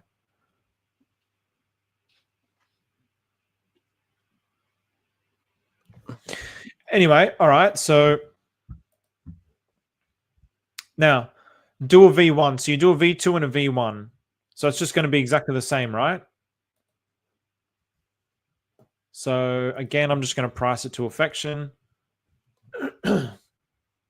But this is the thing. This is in 2 hours. In 2 hours, my LAU went up 50x. But I mean, yeah, the 50x is really good. I mean, maybe I need to try it that way. So this is the thing about the LAU tokens and the ratios. Like for me, it's just a learning experience. And I actually want to get like do some kind of like in the same way that we do the Atropa movement, just have like a bunch of people on here talking about their LAUs, what they've done with them, and we just do like a group chat, like a video, like a voice chat, like you do in Telegram, but on here, so we can actually see the screen and stuff like that. So yeah, do exactly the same that you just did, but now with V1. Yep, I'm good. I'm all set. Got it. All right. So I'm just going to also quickly do that. So I can't even remember if I even bloody... Oh, nice. Enable Coco.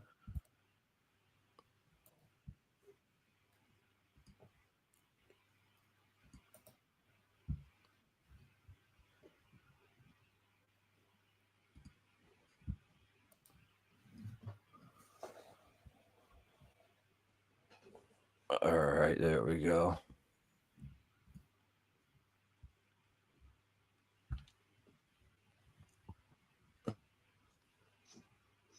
All right, I'm good. V1 is set with the 0.0009 to 220. Okay. And then, so you did it for V1 and V2, right? Yeah. Yep. Nice. Perfect. So now do exactly the same. Do exactly the same now with a stable coin.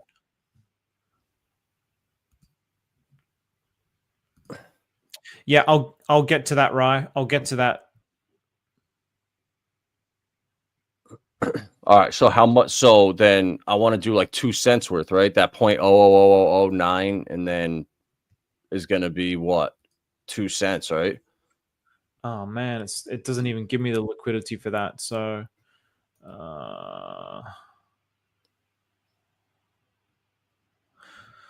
so maybe you might have to put 10 or 100. There's no pair. Do it with USDC. There's probably no pool with that with DAI from Ethereum. Do USDC. Damn, what the fuck? Does that shit not paired up with any stables? What the fuck? Do you have it? Do you have this or? No, I just put my own in there. Let me just go to Pulse Affection. Yeah, one affection's 0.016383. Okay, so yeah, that's cool. Just maybe we'll show your screen then, because mine it's not showing. Yeah, 0.16. So that's the ratio. That's what I got. Yeah, cool. All right. For some reason, it's not showing on mine. It's got something to do with the settings, I think, because I have the auto router turned off. That's probably why. So, all right. All right. All right. Good. So now, just copy and paste your contract address for your token, and let's just see where you're up to. So now go to this liquidity. Well, am I creating this? Am I creating the stable pool or no? Yes. Yes. Yep. Okay. With V1 and V2? Just do V2 for now, but also it would be a good idea to do V1 as well. Okay.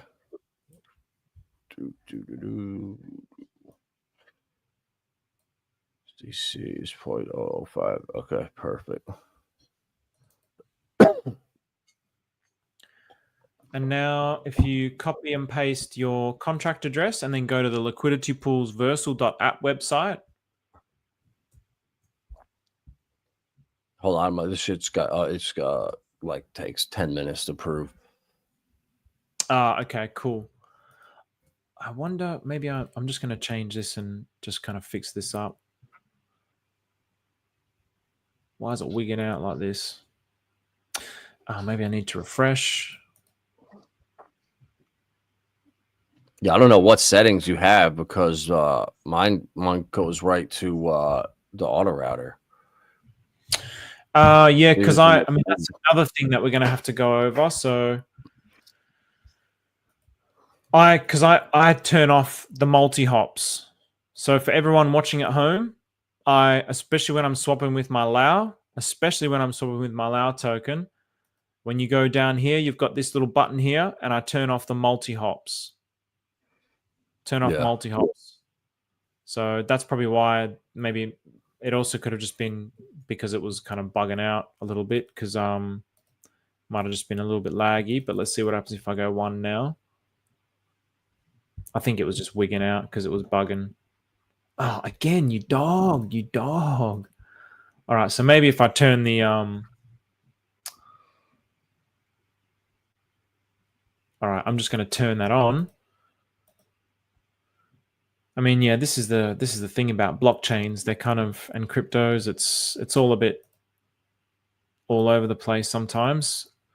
So if you weren't getting like I was, at least you'll know why. Maybe. So now hopefully it will give me what one affection is going to be to one die. It's 0.0. It's 0.01707. 69 0.017. yeah, because I didn't have the multi. That's just good for people to see anyway. Yeah. So all right, what was it? Die, and then there, and then what was it? Coco.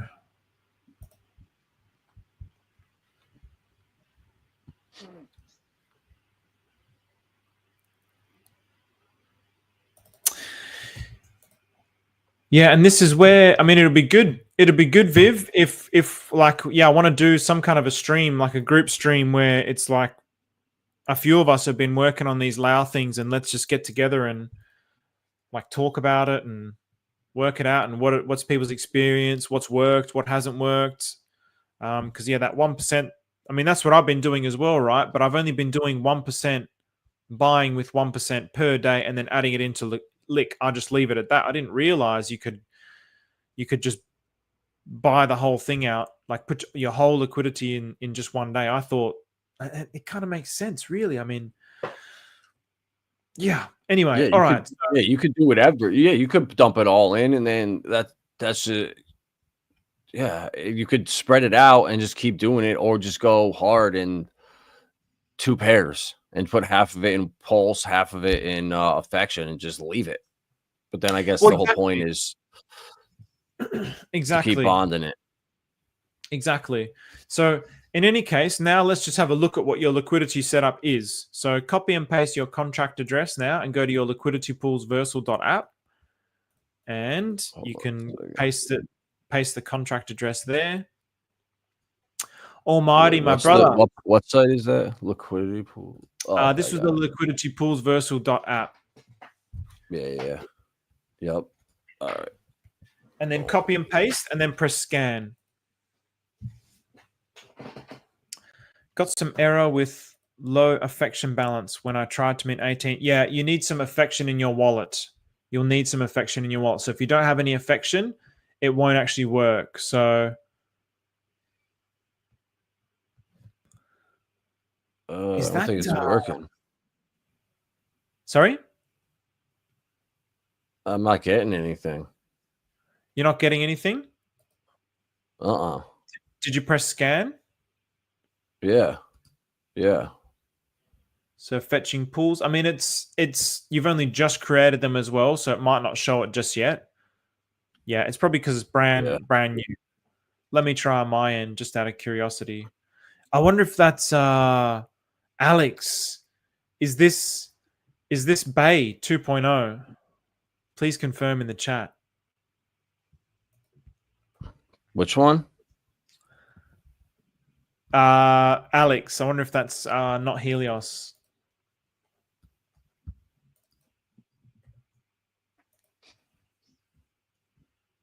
Oh, I thought that I was gonna ask you if that was the dude, if related to the dude at all with Helios on Titan X over there, because he's doing Janus and a bunch of other stuff on Pulse Chain too.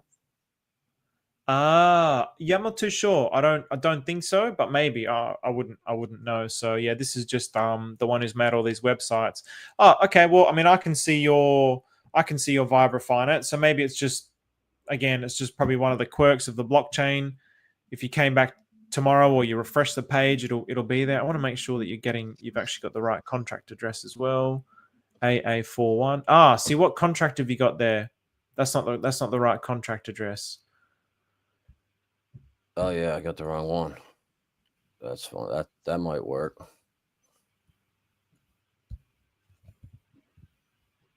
That should work. And that should work. But it will still not fully show them all yet because there's probably not enough liquidity in there either. So we only just set them up with like 1 cent in there basically. So the only reason why I did that was to get the ratios.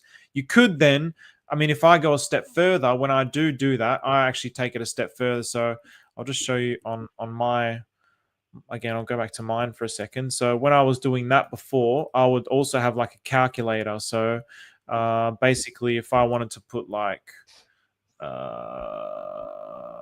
just go back to sharing my screen. So if this was the values that we were using, whereas compared to one affection, the only reason why I won't put like 1,000 affection, because there's not enough in that liquidity pool. The reason why I put it as 1, so if you see the price impact here, it's on 0.01. If I put like, oh, I actually want it to be like $16 in that liquidity pool, for example, so I'm going to price it in $1,000 of affection. You see the price impact here is 9.04%. So it's just not accurate. So then I always just price it in 1 and then just multiply it with a calculator. So then I would take that number and I would just, I wonder if it's so it's just slippage that's changing that, because there's not much in there. That's all. If you put more affection in there or more coins in there, the slippage would decrease. That's what I'm saying. So then if you then, so then when you try and set the ratio in a new pool and you don't have that factored in, then like,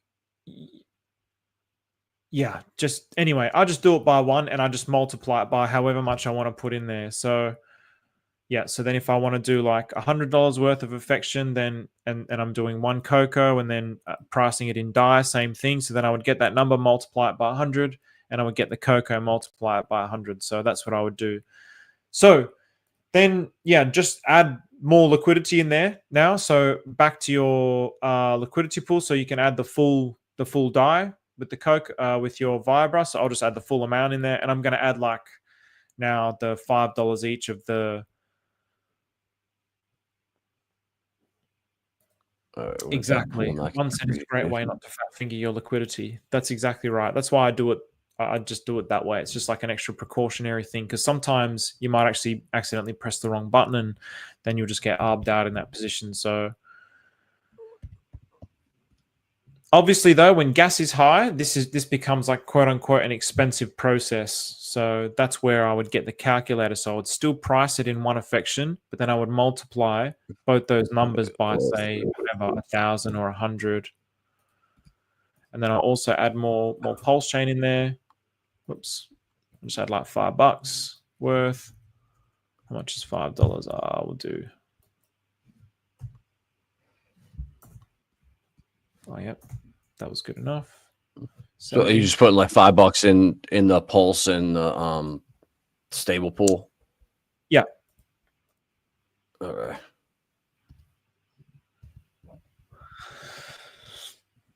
So we'll get to the 1% in a second, Rye. So do you mean adding 1% of your LAU total supply and the equivalent of affection on repeat for 2 hours in this case? We'll get to that in just a second, Rye, and it will all make sense. But basically, the percent that he's talking. Hang on a second. Did I just do that on V1 or V2? V1, it looks like. Okay, I did that on V2. All right.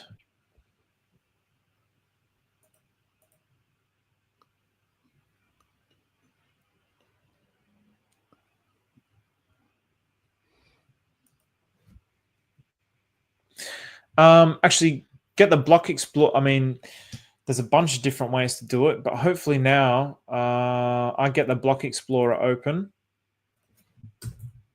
I just got to throw some more affection in here, and then I should be good. Yep. Oh, shit, that's too much.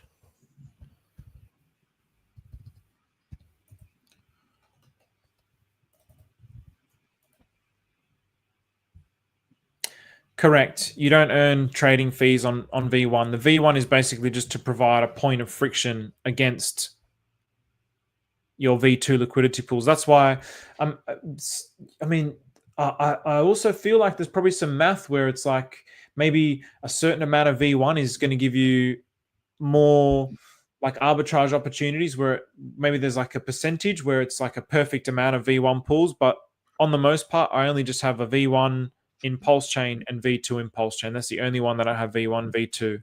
But I would then go study what's Sunny done, what's Maria done, like, take these principles and learn from the best. So here, now you can see if you now go to refresh your liquidity pools versals, it will show up now because it's got a little bit more value in there.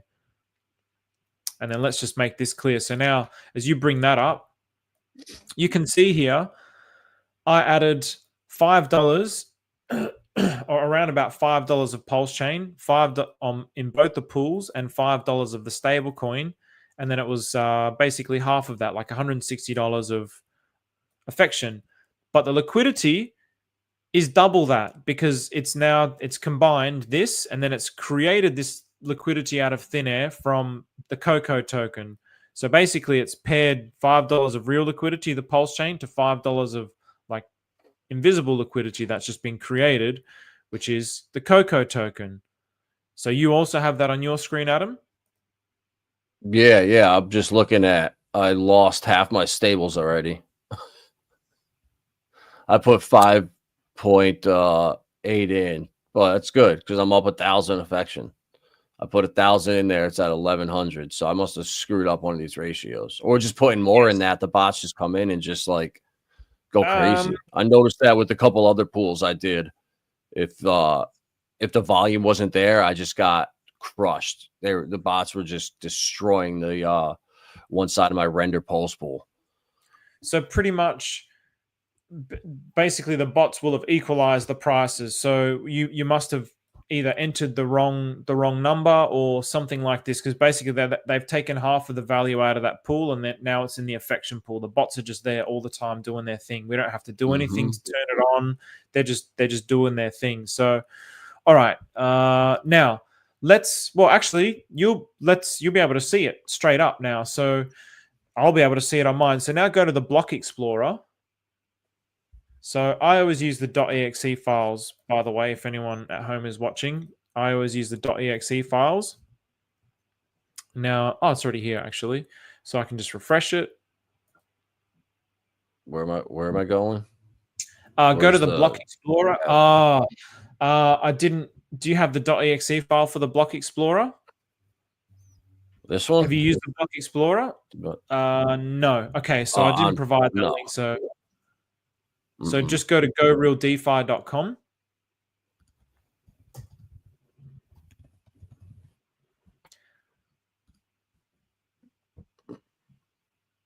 And then Explorer. Hey, Axis, what's going on, man? Nice to see you in here, bro. Don't see the point when you can just add more V2 pools. I agree. I agree, Vivian. I only just have the V1 as a point of friction. So what's up, Hexicans? Tintop. Hey, Tintop. E-Hex or P-Hex or both? I hope you're both, bro. I put a tweet out, Adam, for the E-Hex. I didn't get a single bite. 10,000 views. No one wanted to take the bet. As soon as I saw Maria, like, how can... I went into the bloody Telegram chat and I was like, oh, thank you, Maria. And I got banned. I got banned from the Hex Telegram chat because I said thank you, Maria, and then I was just like annoyed.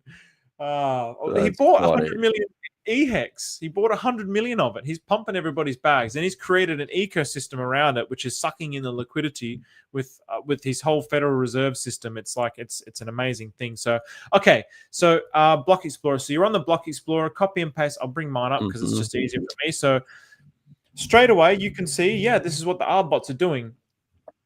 So we got our token here. Then all this is just arbots. You haven't even done anything, and already the arbs have started moving liquidity around. So you can see that on your... What contract did you put in? I put the wrong one in. Yeah. So no, you didn't. But basically, when you copy and paste the contract address, you just press the top one. I think it's the top one. I always get it confused, actually. Yeah, it's the top one. So copy and paste. It's the same thing. It's the same. I don't know why. Like the one is the address. It will just show what's happening on the address, and the other one is like the ERC. I just always click the tokens ERC20, and then it will bring it up here. But now if I go here, it'll take to the address, and then it's unnamed token. So that will get updated eventually. Oh, shit. Damn it. Wait, so this is the correct one. Is this the correct one? No, sorry.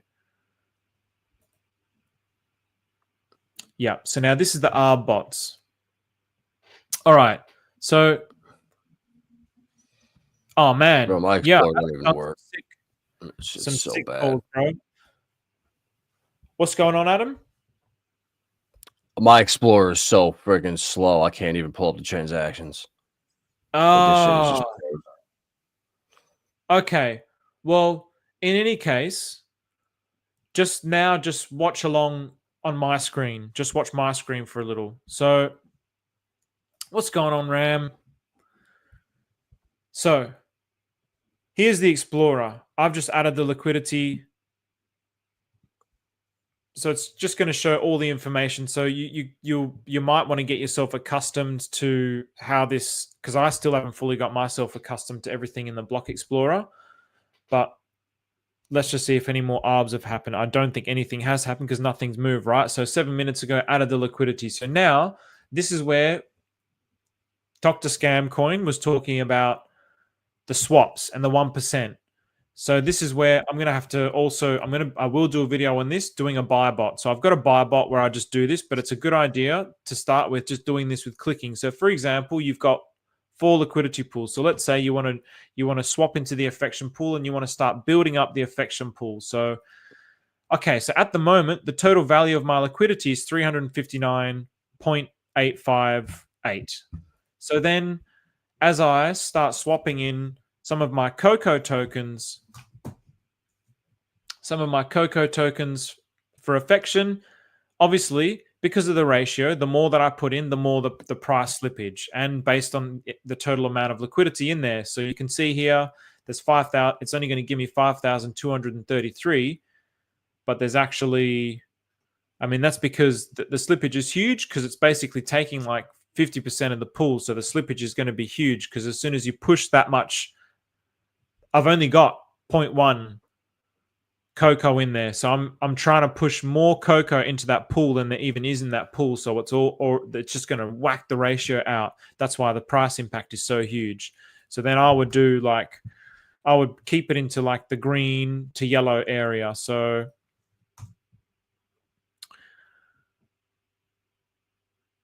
all right, so 0.001. So then I'll do that swap. That's going to give me $1.61 affection.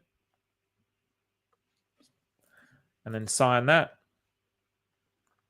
And actually, while that's happening, I mean, this is great. I'll bring the chart up. Gecko Terminal is going to be the new deck screener. Deck screener sucks. So you're just doing this to get the to bots to come through this little transaction? Correct. So now this is how I've been building up my liquidity pool. So I set up the web. So basically, this is just like the foundation of your web. 4 tokens. That's a starting point, and then you can have as many as you want. Like the more, the merrier. And just look at. I've also got here. I'll just wait for this to go through. But basically, I know Asgard Make the Grade is one that Maria. I mean, it's called Make the Grade. So it's like the way that he set up his liquidity pools, the ratios. You could copy that. You could copy what he did for independence and stay of proceedings. They both have a similar kind of like percentage ratio with the tokens. Why is this taking so long to approve? I'll show you that now. So I've got them already up here. So Make the Grade. So Make the Grade, the way that he set up the ratios in this particular setup, he's essentially got like 90% of the tokens in liquidity. I think, is this Make the Grade? No, that's Bayfection. And he's got 17.2%. So that he's got 5 pools with basically, what's that, 30, 45, with like 70% of the supply, 5 pools. Whereas the other 2 tokens, he's got over 50%. So stay of proceedings and independence. Stay of proceedings, he's got 51% in the supply, and then just slightly smaller ones. Whereas independence, he was talking about this in the Amsterdam talk. Whereas independence, he has over 50% as well, and then just slightly smaller ones. And I think again, there's like the majority of it is in liquidity.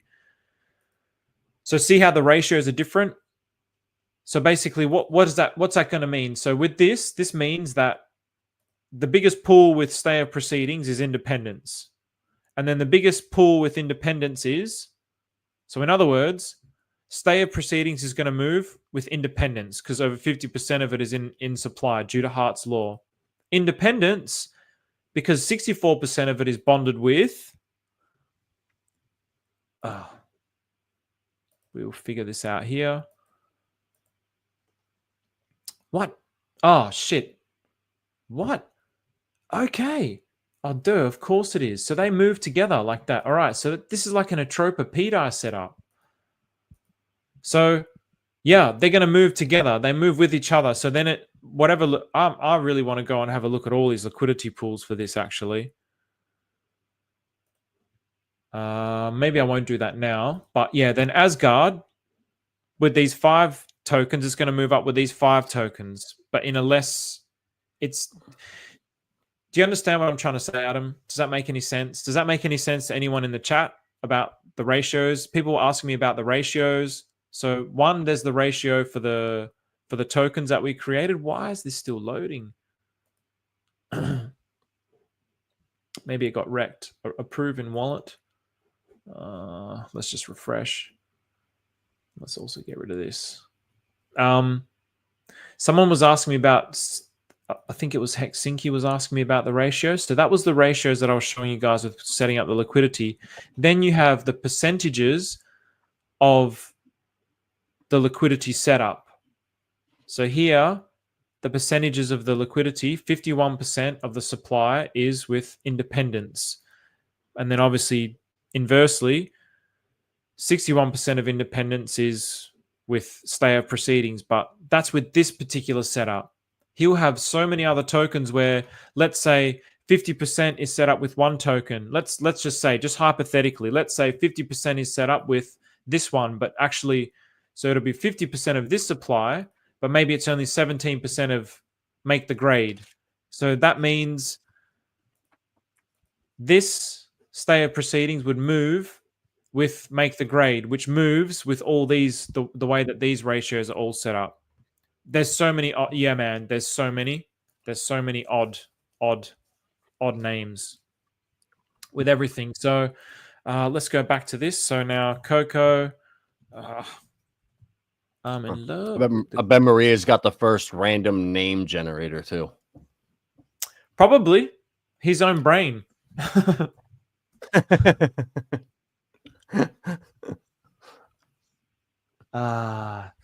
You get these stuck transactions. So then, are there any coins that or any pair like those two Asgard and whatever? Those are two you want to pair it up with. If those two move together, that'd be another two to pair up with our coins with. All right, two that you would look at. So there's hundreds. Obviously, there's thousands on Pulse Chain, right? The reason why I showed these, so also Raz asking the same question. The reason why I showed these is because Maria. This is called make the grade. So it's almost like, it's like G-Baby in the know. So if you're in the know and you're knowledgeable of what he's trying to do, he's telling you that it's going to get to this price. This is a good price to buy it when it gets to 10 cents. G-Baby, now it's like $50. This is make the grade. So this is like, if you're up to speed with everything, then this is maybe how you want to do your liquidity setup. I haven't done a liquidity setup like this where he's got like 5 pools that are basically like near each other. And it's so hard for me to Can you put that in the private chat? Can you put that? I can't find it on Deck Screener. I'm going to put this in the actual chat so everybody else can see it as well. So that's make the grade. And then this is stay of proceedings. And the reason why I'm using stay of proceedings as well, so in the Amsterdam, his talk in Amsterdam, the Pulse Chain tour, he mentioned basically towards the end of the talk, stay of proceedings and independence were going to be like, I can't remember fully what he said, but basically the reason why I'm showing these is because the ratios matter. The ratios and what you bond it with matters. So now you can see Pt I and Atropa move together because of the fact that they're bonded together.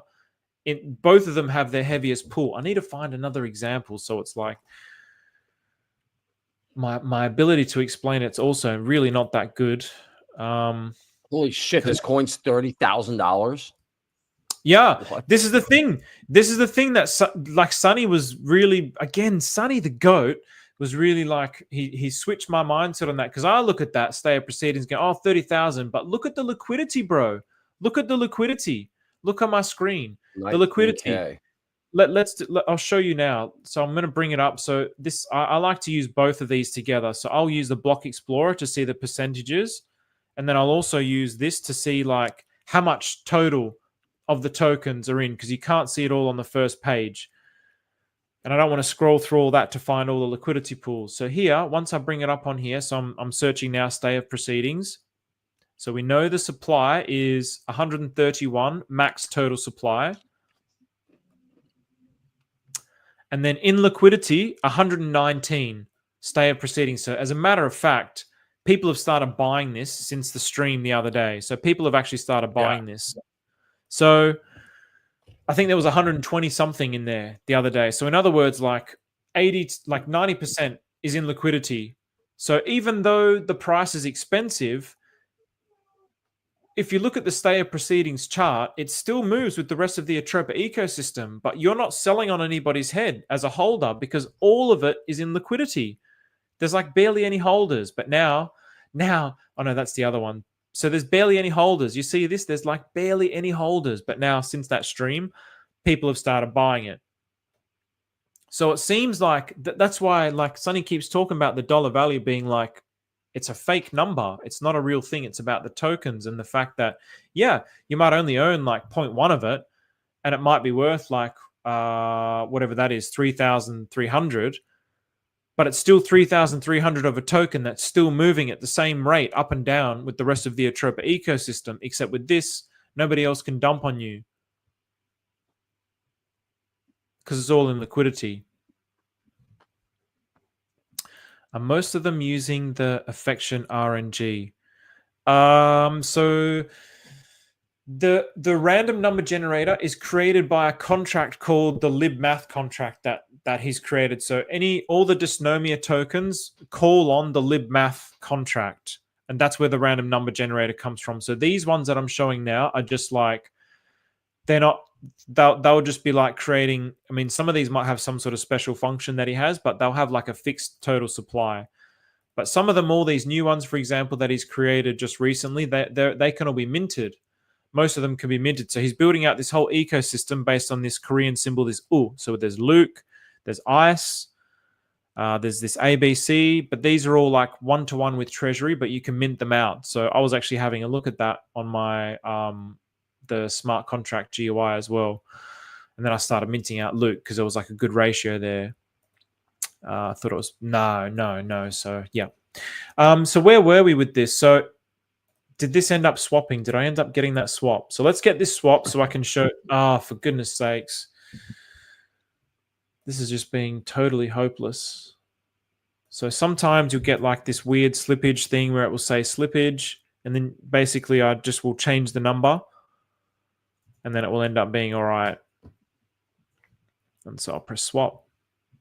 Bro, why are you going to do me like this? Why is it going to do me like this?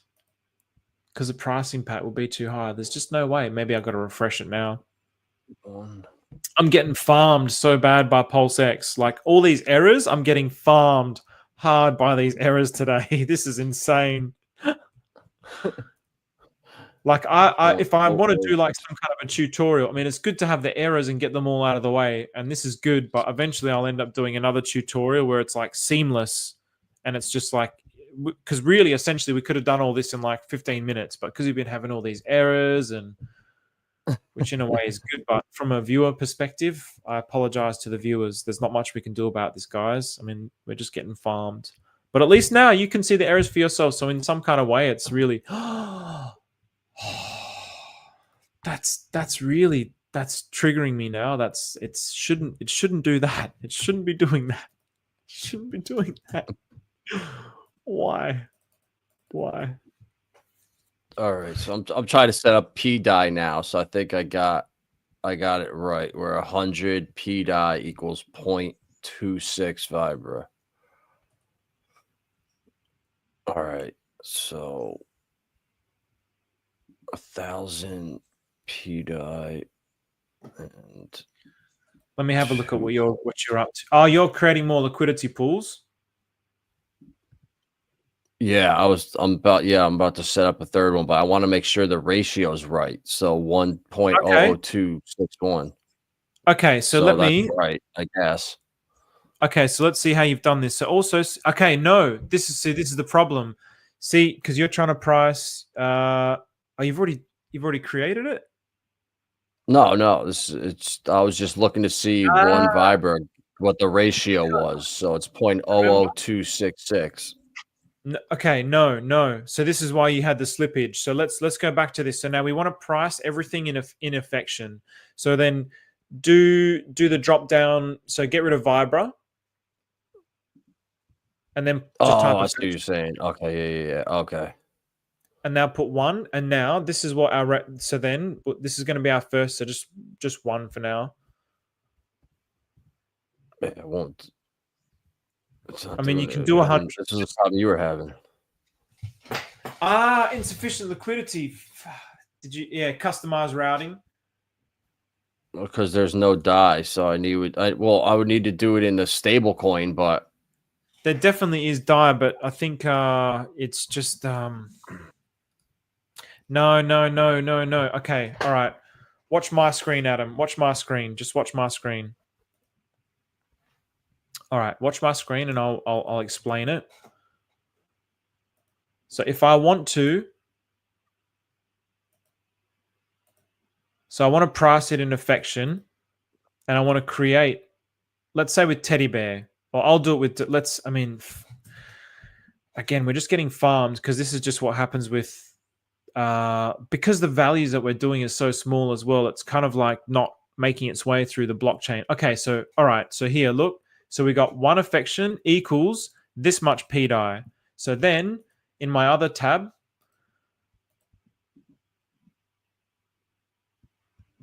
now it's not going to connect properly. Getting so wrecked. I think, okay. what did you say? It was 0.83. It was 0.83. Is that what it was? Point 0. 8333. Sorry, not 0.0. So just 0.8333. And then, all right, equals. And then also with your native token. So then for me, it's going to be Coco. So I'm going to price it in Coco. So basically it'll be that for me. So then for you, you would do one affection to one Vibra. And then you would copy this number into your other. Yeah, that 0.0009 number. Yep. Something like that will be for you, yeah. So then again, for people watching at home, I'll do that again one more time. So if I was to do a die. 0.0008. There it is. If I was to do a die. Oh. Well, it's PDI though, so it's not a dollar. Correct. But the dollar doesn't matter. It's about the ratio. So now that ratio is going to be correct because basically what this is saying now is like one. How do I make this as super clear as possible? Basically, this ratio is the same as putting one affection in there, one affection, and one affection because we've just got the price of one affection to one Coco and then one affection to one die. That's what we're doing with this. Yeah. Okay. But then all obviously right. That's right. Yeah. One Now, Vibra equals 10,100. That's right. Yep. All right. Correct. Perfect. Correct. So now we want to supply and create pool, and then we'll add after we get the ratio right. Okay. Yep. And then once it's set, then you can add more in there. But if you just want to straight off the bat add more in there, I'll take that 1-to-1, both of those values, and then I'll multiply it by 100 or 1,000 or whatever. Yeah. Yep. All right. So again, I'm going to try this because I want to at least show you guys what the arb actually means and what it's doing. And I had set it all up before with Bayfection. Okay, here we go. See how this just totally it had to be this way. Everything's just done by the universe. We Dude, had it's to get crazy how slow. It's What's crazy. that? All It's right, crazy. so right now, if I do this right now, like 114 Vibra was 1.16 million Pt I. Right. That sounds about right. Wow. But anyone looking at the coin, they'd be like, all right, I'm never buying this Vibra coin because this one wallet owns 99.99% of the coins. So you got to burn a bunch of them then. Exactly. Remember, this is a game. You don't want anyone to own your supply. You're basically just, for me, I look at this as like I'm creating my own bank here. So okay, I just did a swap. I just did a swap there with a 0.098%. So now let's get this over here. So which one was it here? Oh, bro, this is a bit of a mess. Sorry. Where is the block explorer now for state of proceedings? Where's Annabelle the Prophet? All right, let's duplicate this again because I don't want to lose. This is a problem because I have too many tabs. I try and get everything like all organized in it, get all the ducks in a row, but it ends up just kind of being a little bit all over the place. But so I want to get the Coco address. There's so many ways to get the addresses, but yeah, this is just one way. I just copied and pasted it from the. Did you add liquidity to the Vibra Pulse pool? I didn't add liquidity, no. So how do I only have 98.29% of the pool then? Every other one's 100. The arb bot maybe now will have some. So they'll add liquidity?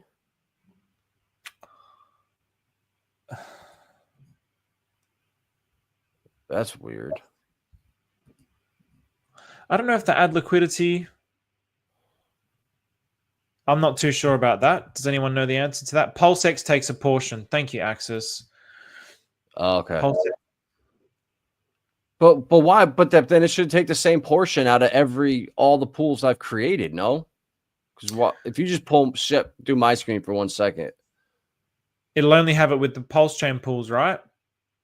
The Vibra Pulse V1 I own 100% of, but Vibra Pulse V2 I own 98.29. But every other pool is 100%. So maybe it's just with yeah, maybe it's something just happens with this one. Pools. Could just be with pulse chain based pools. So the chef PulseX takes it's the copy traders that are on my wallets. That's what it is. I'm just kidding. All right. Well, this is cool, bro. I like this. So you basically want to keep. I was thinking, I'm like, all right, I'm gonna have to burn half the supply because who's gonna even look? You come and look at it. You're not gonna buy a coin where wallet holds 99.8% of the supply. No, but the bots again, don't look at that, do they? Again, this is it's a shift in mindset, a shift in mentality. This is like everybody keeps thinking about the token like, oh, buy my token and it'll pump my token. This is like a self-autonomous. This is creating your own bank with your own liquidity web. You don't need anybody else to buy it. That's the whole thing. That's the whole thing that I'm seeing with this LAU, because you can mint the that's what I'm trying to show here. So as I'm buying into this now, so it's not giving me an arb opportunity. I'll do it to show an arb opportunity. So the reason why is because the price impact's not high enough. So I'll just make the price impact like 0.3. So it'll give me a price impact because basically I'll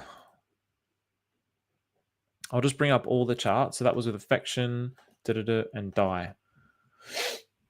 So each of the liquidity pool dollar values. So Coco is worth 1,655 in the pulse chain pool. It's worth. Oh, you got to do the other. My screen's on. You got to take my screen down. Ah, true. Okay, so this is. So in this pool, it's worth 1,655. So maybe I did something wrong with the ratio and I got wrecked. Go to the 1 minute there, or the 1 second, and look at you're on the 15 minute. It's your buys and it's the arbs going through there. I mean, my one chart's going to be wrecked too because I lost half my USDC and gained all the affection. This is just making I must have screwed up one of the ratios. So in any case, let's just ignore this 4,253 one. Dude, you're rich, bro. You got $1 billion market cap coin now. Good job. But yeah, that's that. Oh shit, 2.63 million market cap. So that's not good. So this is where like you really you want it to be like the liquidity to match the market cap. So this is where the 1-to-1 is good. So I'm just experimenting with different things here. So yeah, this is why the market cap sucks in this particular way. But anyway, these are more equalized. So 1,655, 1,657, 1,654. So basically, as I do a swap into this pool, and it still hasn't shown it yet. So this is the cocoa and affection. So it's still not showing it. Maybe, I mean, it's usually very, very accurate, but it's not showing my swaps. So everything could just be like lagging. So it's even not showing. I think it's showing the swaps in here. Hopefully by now it will at least show it. So you'll either be able to see the swaps.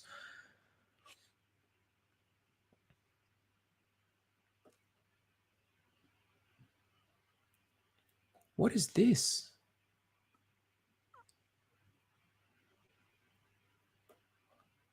It's just going super, super slow. Super, super slow. And yeah, it's going really slow. Everything's lagging really hard. So normally it's like instant.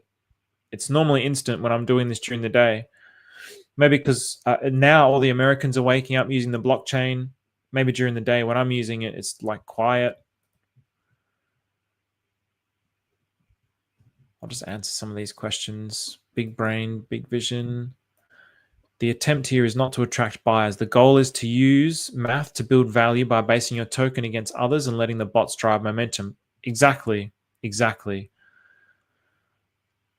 So you don't want buyers. Yeah, that's what I was thinking. Yeah, yeah. You got to get the polar opposite of what we're doing now. The bots don't care about that at all. It's all about just having as many different pools with different prices so they could just come and arb. Now, is there a way that we can set this to like buy and burn some of the liquidity? Like you'd have to create your own bots and obviously, right? And set them up to hit these pairs. So I've set up a bot that buys. So it'll just buy, but I don't think you can. I mean, you might be able to set up a bot that burns the liquidity as well, like buy it and burn it, but I've just got one that buys. So I just basically what I do, which is really annoying that it's not showing any, like it's really lagging a lot. I'll show it with my Bayfection because it's something that's been previously done. So here's Bayfection. So this was me running the buy bot on Bayfection. So you can see here, for example, here I'm swapping into this liquidity pool. So this particular liquidity pool was let's have a look. I can't remember what it was. And I'll open up. Are they just microtransactions? Are you just doing tiny amounts?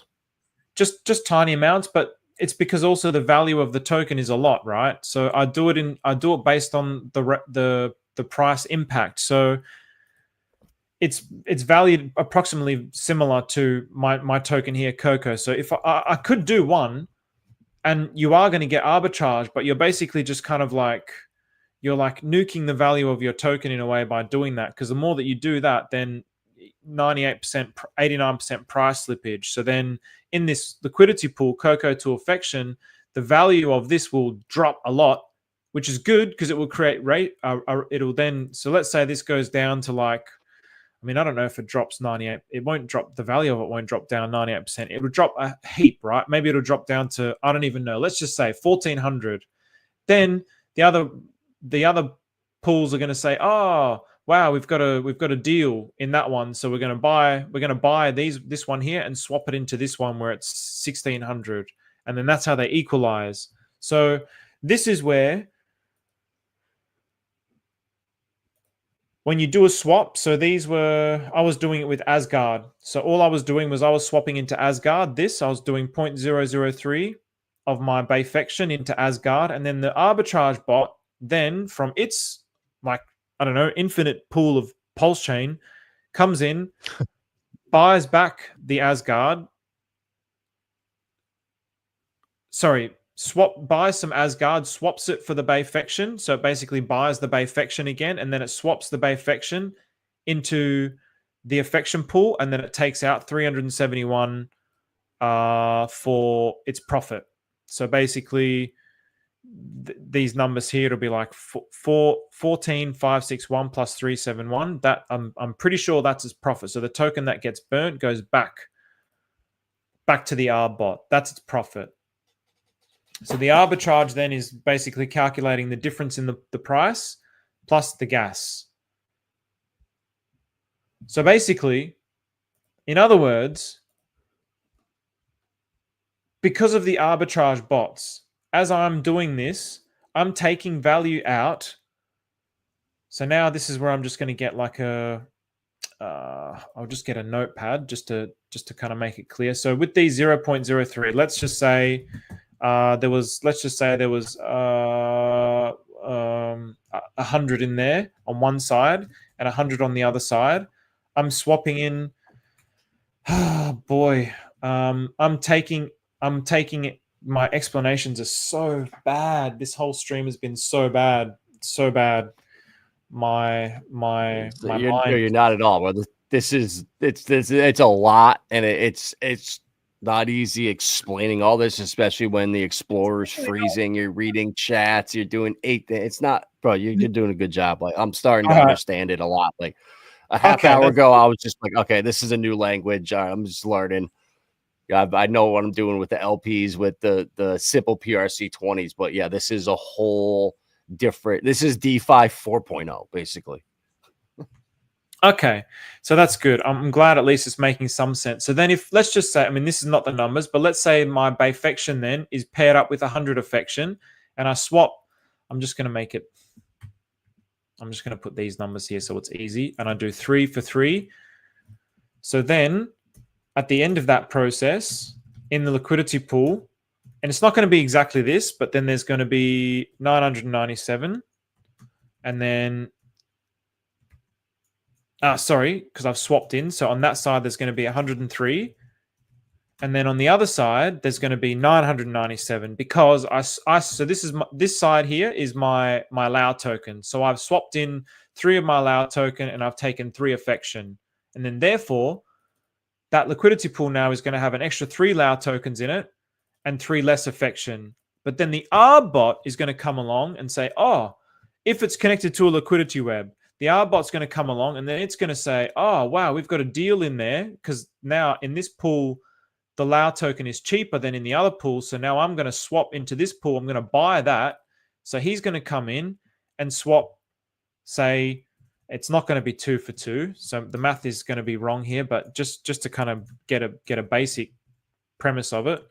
So it's going to swap 2 for 2. So then it's going to go 101 to 999. But you still have on your side, you've got 3 affection that you've got there. So you took 3, you minted 3 tokens out of thin air, you purchased 3 affection, the arb bot filled it back up, you have 3 in your thing, then you can mint another 3. So let's say now you go and mint another 3. So now you've got 3, and now you're going to add it into liquidity. So now you have 104. So you're adding the 3, and then now this on the affection side, you have 102. So this is, Raya, the question about the 1%. The 1%. So basically what Dr. Scamcoin was saying before was 1% of the total value of the liquidity. So if the total value of your liquidity here is, so for Bayfection, it's 4,966, he would do like I would do like 1%, and then I would add that into liquidity. Now, what Dr. Scamcoin sounded like Vivian was doing, it sounded like Vivian was doing like continuously. I didn't realize you could do continuously. I've just been doing 1% a day, and then I'll leave it and I'll come back the next day. But Vivian was doing it continuously over an hour period. So I'm going to need to experiment with that. I just thought the more that you did it, the more that it just kind of like just wrecks everything. So essentially, that's the whole thing behind it. And that's what I'm still trying to work out. Like, like I said, I thought it was just 1% a day, but Dr. Scamcoin was doing like heaps. And I think she's gone now. So, and this is why I want to do this in a group where I want to like work all this out together. So now, in answer to your question here, just on this, Stephen. So you can't, of course, you can only take out the value of the liquidity, right? So yeah, that's why the market cap is fake. So what's a typical swap you'll do, Steve, and how do you choose the pool? So then this is why I was talking about these.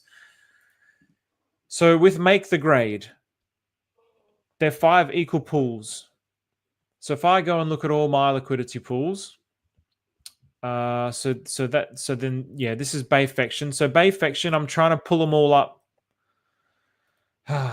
So I'll bring up all my different. I'll bring up 3 different ones. So this is Bayfection. I mean, the reason why Bayfection, I was trying to pull up, like I'm trying to do it like Asgard, where like the first 5 is going to be like equally pulled up. So maybe one day I'll do like Milady token. Another day I'll do Affection. The other day I'll do the Coexistence Steven. The other day Genesis. The other day this is the loan token. The reason why there's this massive discrepancy was Milady pumped because Moon King started shilling it, so then it pumped. So the value of the liquidity went up, which is really great because then I've got more liquidity to buy against. So then the 1% a day that I thought was a day would be $50. So 1% of 5,000 is $50. So I would swap $50 worth of tokens in a day and then add that into the liquidity. And this is how I was able to grow this up, the Coexistence Steven token. But with Coexistence Steven, I'm just doing it with Affection.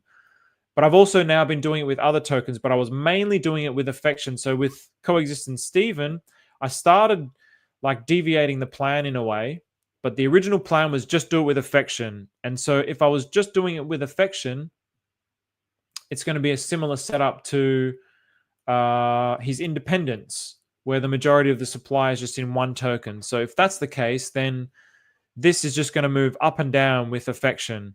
Whereas when it's with 5 different tokens, it's going to move up and down based on how these are also moving up and down. So I hope that makes sense, right? What's a typical swap that I'll do? So it really depends on, I'm just testing different strategies here. Again, I'm not an expert. I'm really like, we've got a, I would say probably more of an alpha group, the Halloween token. There's like a Halloween Telegram. That's kind of an alpha group with all this. And then Sunny's Pub, also probably the alpha group with all of this, to be honest. And so I also want to do like a kind of stream where everyone who's been doing this comes together, and then, Vivian, she can tell us how she was doing it, what she was, because she was saying it in the chat, 1%, but yeah, my understanding of the 1% was different to her understanding. So yeah, it's a bit, it would be really good to just have like other people who've been doing this for a while to come up and talk about what they've been doing and what kind of success they've been having. So yeah, Vivian, yeah, definitely. So, not tonight because it's midnight now, but I want to do this probably next week. So yeah, is there anything you want to ask, Adam? No, I'm just thinking of the best pools to set up from here. Like, are there any pairs or tokens that the bots like that they go to? Like, you've noticed certain tokens that just do better? Or is it just pure random so far? So on that, there's kind of two strands of thought that I have with that. So I'll show you both of those strands of thoughts with, I'll show it to you through Milady, because it'll make the most sense with Milady. Actually, no, I'll do it with Genesis. Because that's a new one. .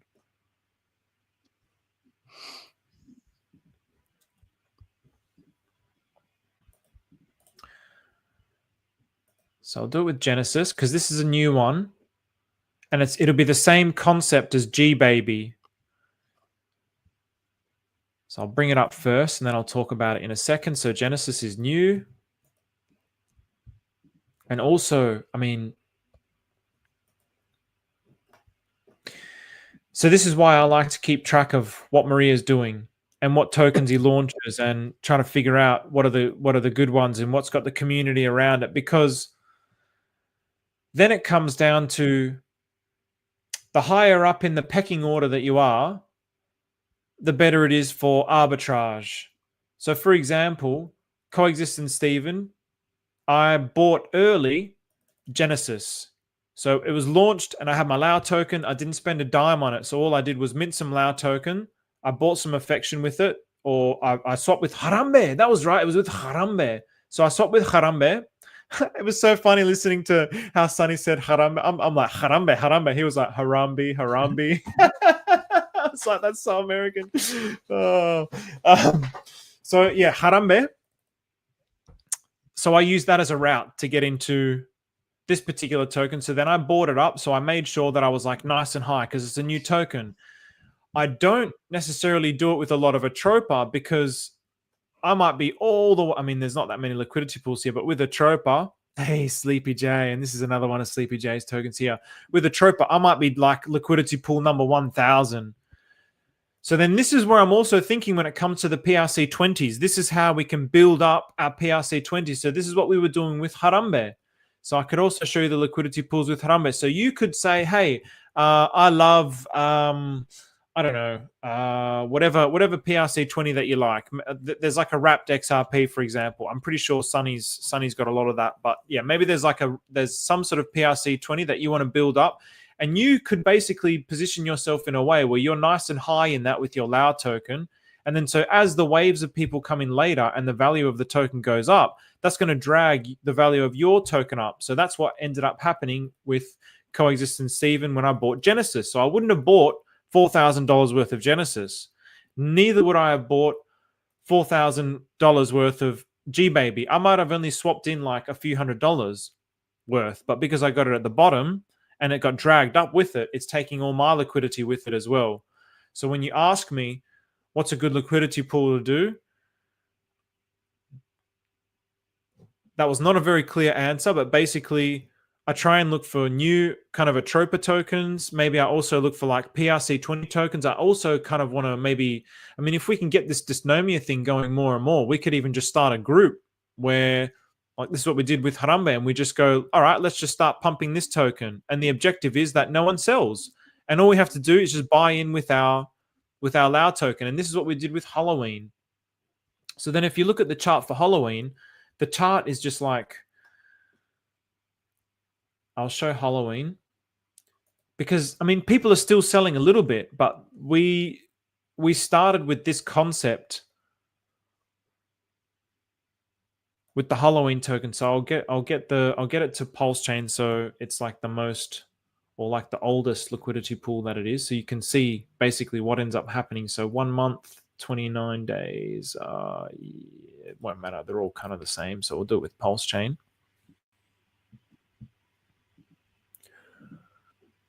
And then I'll put it on the daily.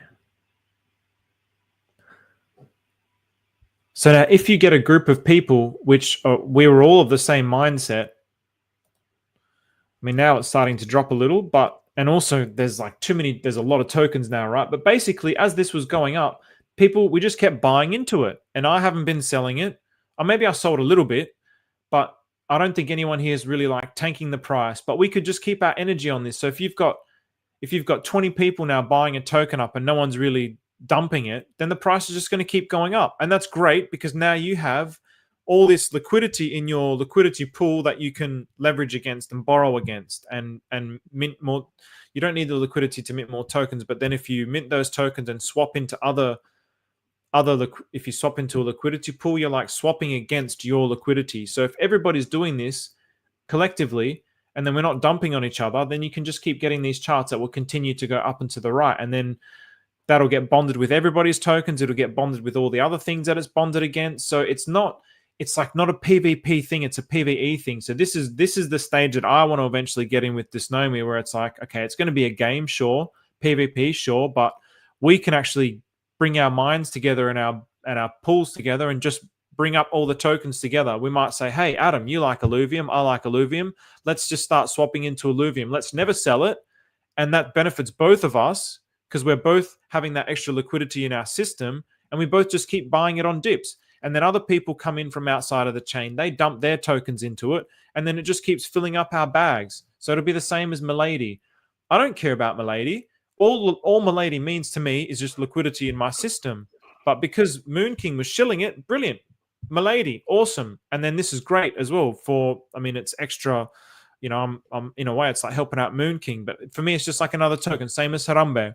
So, you know, even when I'm talking about Harambe on Twitter, I'm talking about the experiment of what we're doing with the PRC20s and our Dysnomia and our LAU tokens. I mean, you can do this with any other token as well, but the fact that you can mint this is really cool. The fact that it's got this new energy around it is really cool. The fact that we don't know what's going to happen with the games is also really cool. So it just presents like these cool things. So I'm hoping that we can start to build up like a community around these kinds of ideas where we just end up picking. That's what happened with Harambe. It's almost just like somebody started to pump it, and then all the boys just went in there and we all did it together, and we all just kind of like. But then there would have been. This is the problem. This is where the problem comes in. This is where this token is really good, because now this is what Maria does. This is why Maria doesn't want Jeets. Because if the Jeets come in and we're all buying it up, then the Jeet who bought it down here, yeah, okay, we've got 10,000 in liquidity, but then he's also got 10,000 as well, and then he can just dump the chart because he's not playing the same game that we're playing. Does that make sense? Mm-hmm. So, and then obviously the fatter it gets, and the more that's in liquidity, the less that it can be dumped down. But basically, like, yeah, this is why Maria doesn't like the type of people who are just like chasing the next 10,000x in the system. So, yeah, Stephen, yeah, definitely. Yeah. Sorry, what were you saying, Adam? This whole system, the way it's designed, how much time you got to take, just creating these LPs, learning what you're doing. I don't think Jeets, they are not going to come into this. They might find tokens that are pumping, but they're not. I don't see anyone like that coming and setting up stuff like this. Like, this is a whole different type of mentality, a whole different type of person that's going to be doing this stuff right here. Like guys like Sonny that are just big brains, and like, those are the people I want to learn from. I completely agree, but again, there's still always, so okay, let's take Harambe for example. So I'll take Harambe. Why is it Harambe Genesis? Why is it giving me that pool? That's bizarre. Because that was the Genesis pool. All right, so let's go to Harambe. What's happening in Harambe? So even though we get together, so that's why Sonny really stealth launched this. So even though there's all these guys that are basically all we did was we would do this. All 1% worth of each side, so 2% total. Or am I missing something? Okay, hang on a second. So Axis doesn't like Jeets. You would know this, Axis, exactly, like the thinness of the liquidity, that they can destroy the chart. And so that's why with this, I'll answer that in a second, Ryan. That's why with this, Sonny did this stealth, and it was just the boys who had the same mindset. So all we did was just buy this token up, buy this token up. If somebody heard about it and they see this coin pumping, they're going to come in and buy it, and then they're just going to wait for it to get to a top, and they're just going to sell it.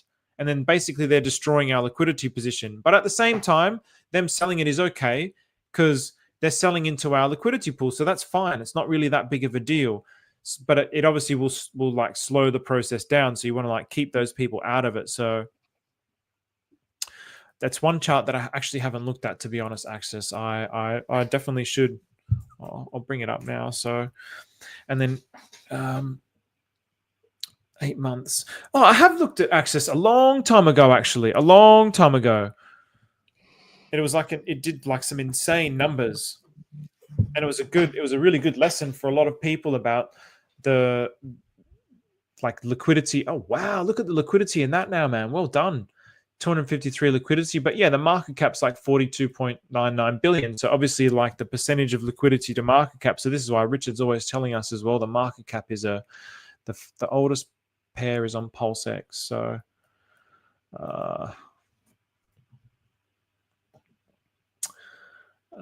let's have a look. Oh, now it's copied out on there. Where was it? Access.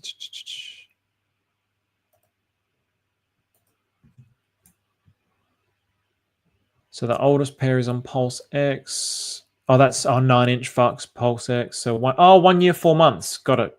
Okay.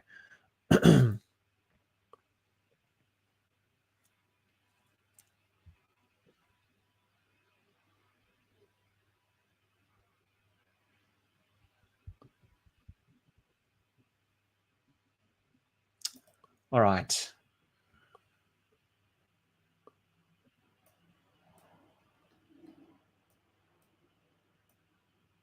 Okay, there we go. Look at this.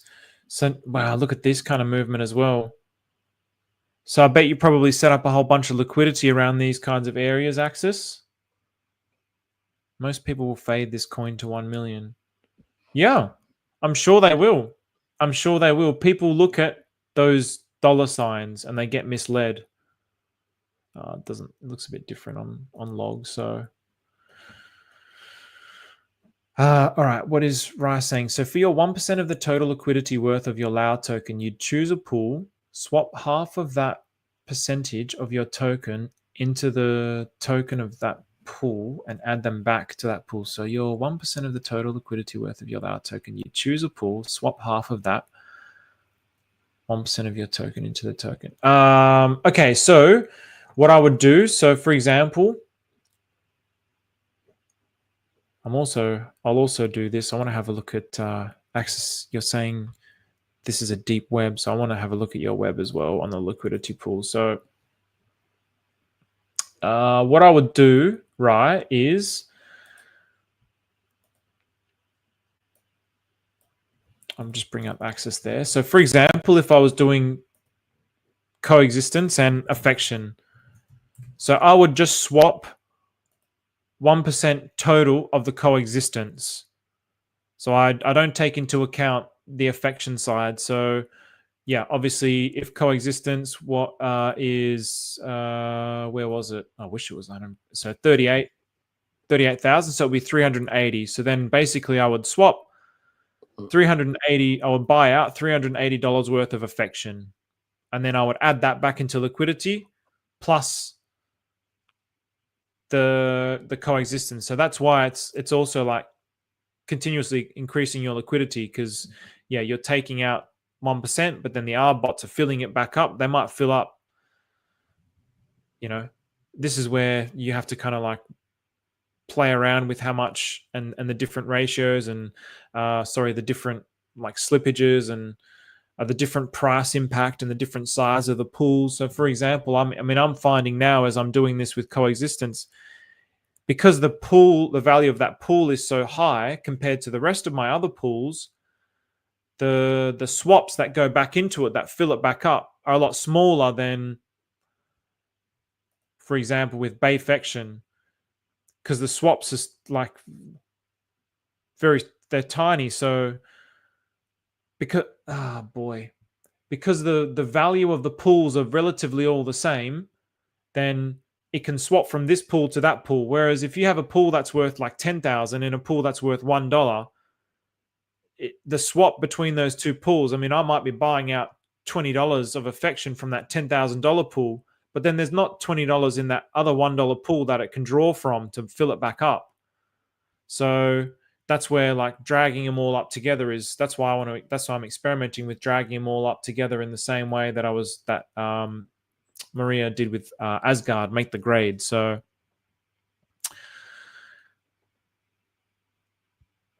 I hope that makes sense, right? Anyway, thanks for taking a look. There's a lot going on here that most people are overlooking. Looking forward to our next stream together, Stephen. And again, on with Adam.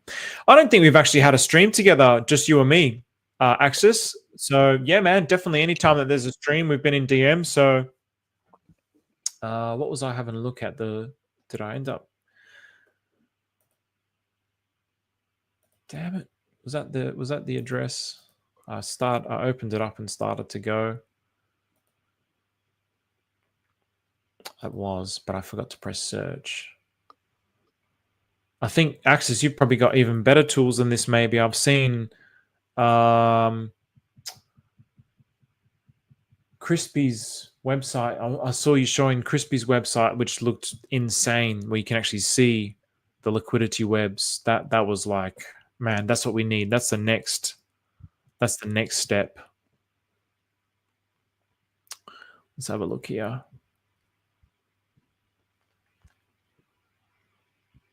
Yeah, it's dope. It's freaking dope.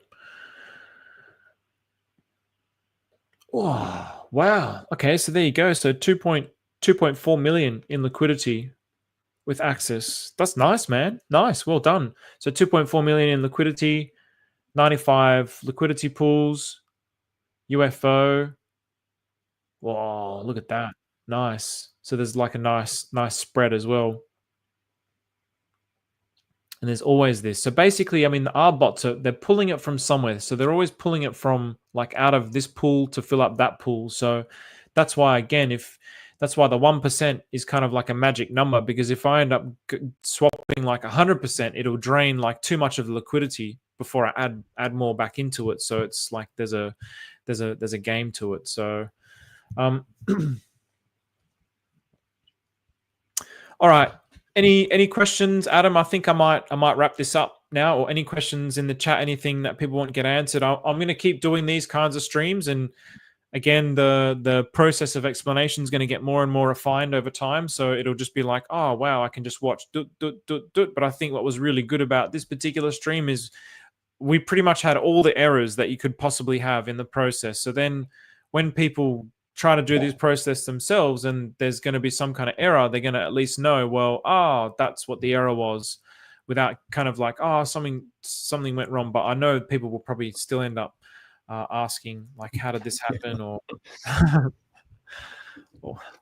I'm still developing. Maybe we'll launch in a few months or less, depending on how much traction the project gets.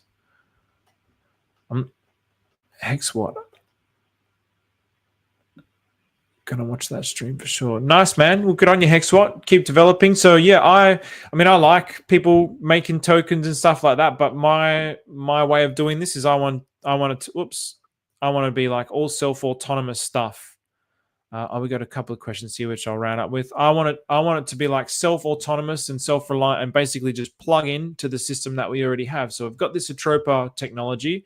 I want to plug into that and leverage off that. That's what I want to do. So I don't need other buyers. But I think, Stephen, you were saying, of course, outside buyers is great. Of course, why not? Like, it's going to make your token value go up. That's, of course, buyers is still good. There's no problem there. You can make this and then have it where you can build a community around it. No problem. But I would be mindful of that with the LAU tokens, because there's things where that's where maybe like another token, like building a liquidity web around like a tax token might be a better idea. The LAU token, I would definitely keep it as like a personal thing, because it's going to be a game. And then when other people have like too much of your tokens in this LAU system, they can do things to you. They can steal your liquidity. So like, this is my understanding of it so far, but the game, we don't know what's going to happen so far. But yeah, with this, I would definitely want to just keep this as like, this is my token, and then no one's going to, like, this is my bank.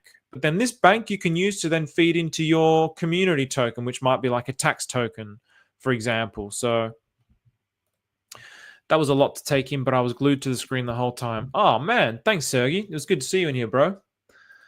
Sonny mentioned we should not pair our LAU as someone could. Exactly, Anna Maria. Exactly. So I mean, I like to pair with other people.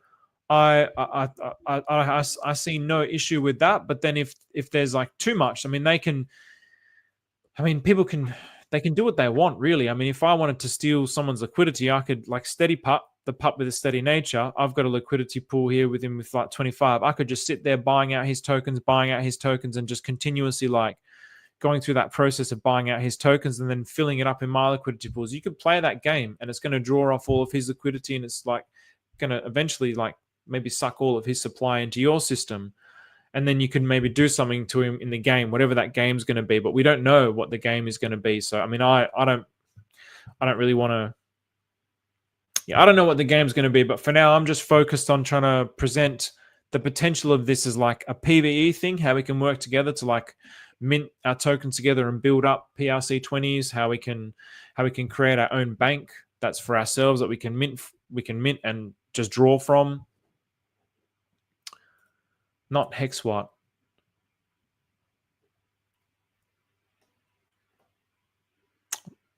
I'm not sure what that's in relation to. It's probably his project he's talking about. Ah, true.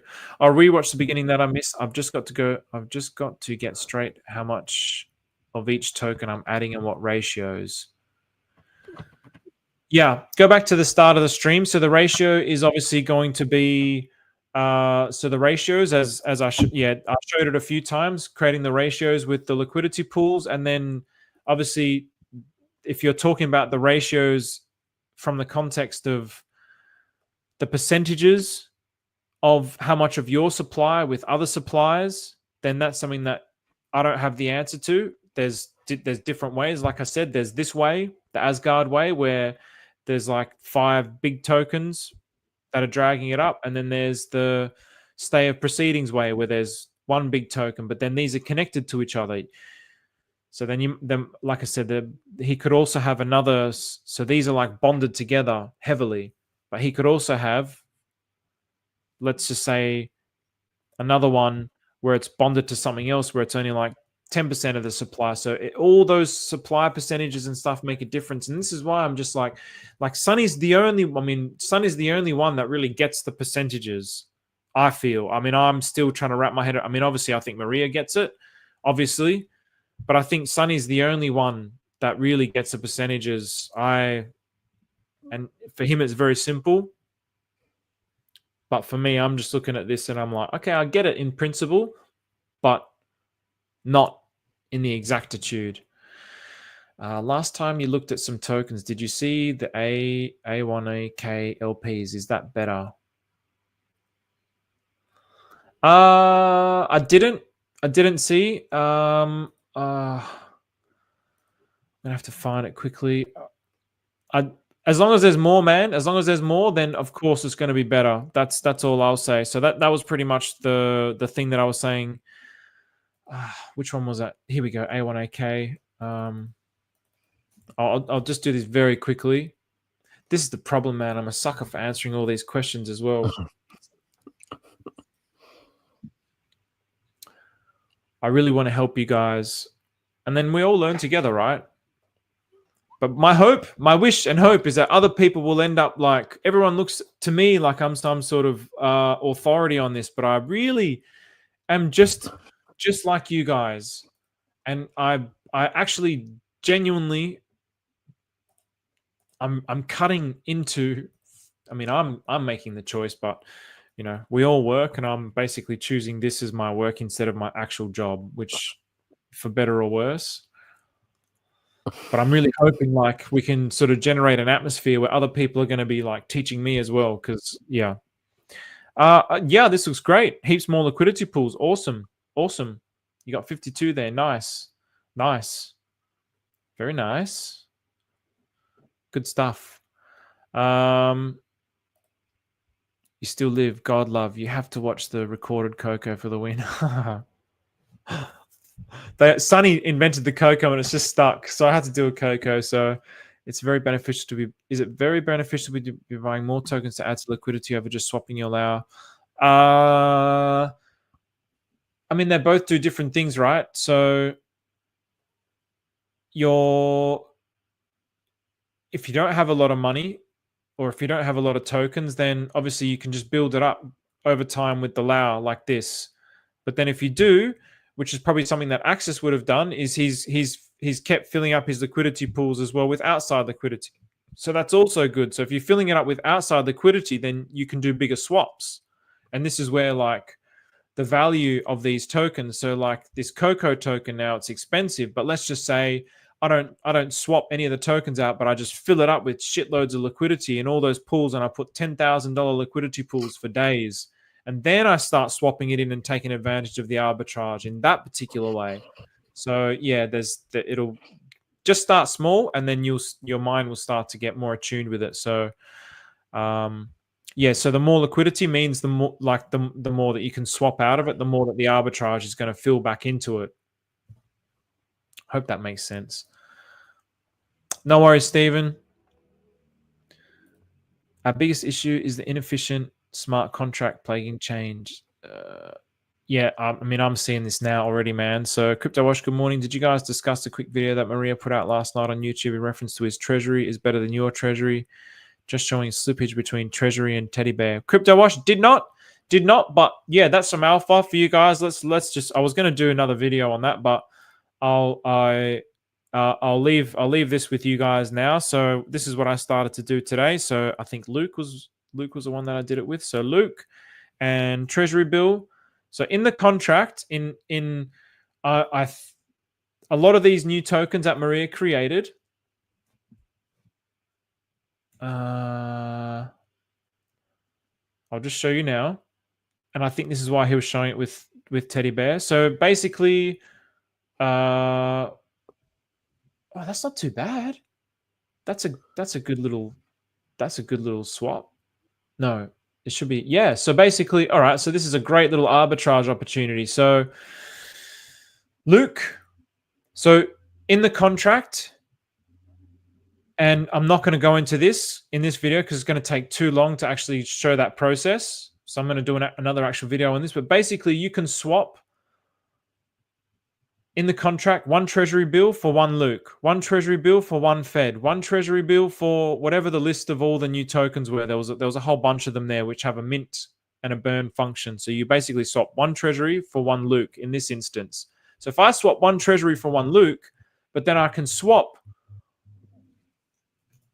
But then one Luke is actually worth 1.04, then that's a percentage arbitrage that I'm getting. So it's easy for my brain to understand it with 100. So that's 3%, 3.8% basically. So there's a 3.8% discrepancy there. So if I did that with 100 of these tokens, then I would basically make like 41% profit. So that's why there was this rush for people to do this, and then people kind of filled up the liquidity pools by doing this. So then they would create liquidity pools between this pair. Well, this is what I did. I created a liquidity pool between this pair, did this process, and then I would mint the Luke, and then I would swap the Luke back into treasury, and then that would be filling up my liquidity pool. And then, yeah, Maria in that video was talking about Tabor as like it seemed like he was talking about it like this. Like if you guys can take over this as a community thing, then he would support it. That was the way that I was understanding, because then he started tapping the microphone, and Tabor translates to something about beating the drum. And so he has control of the treasury bill. So just the other day, he minted 7.7 million tokens. So then I'm looking at this going, well, hang on a minute.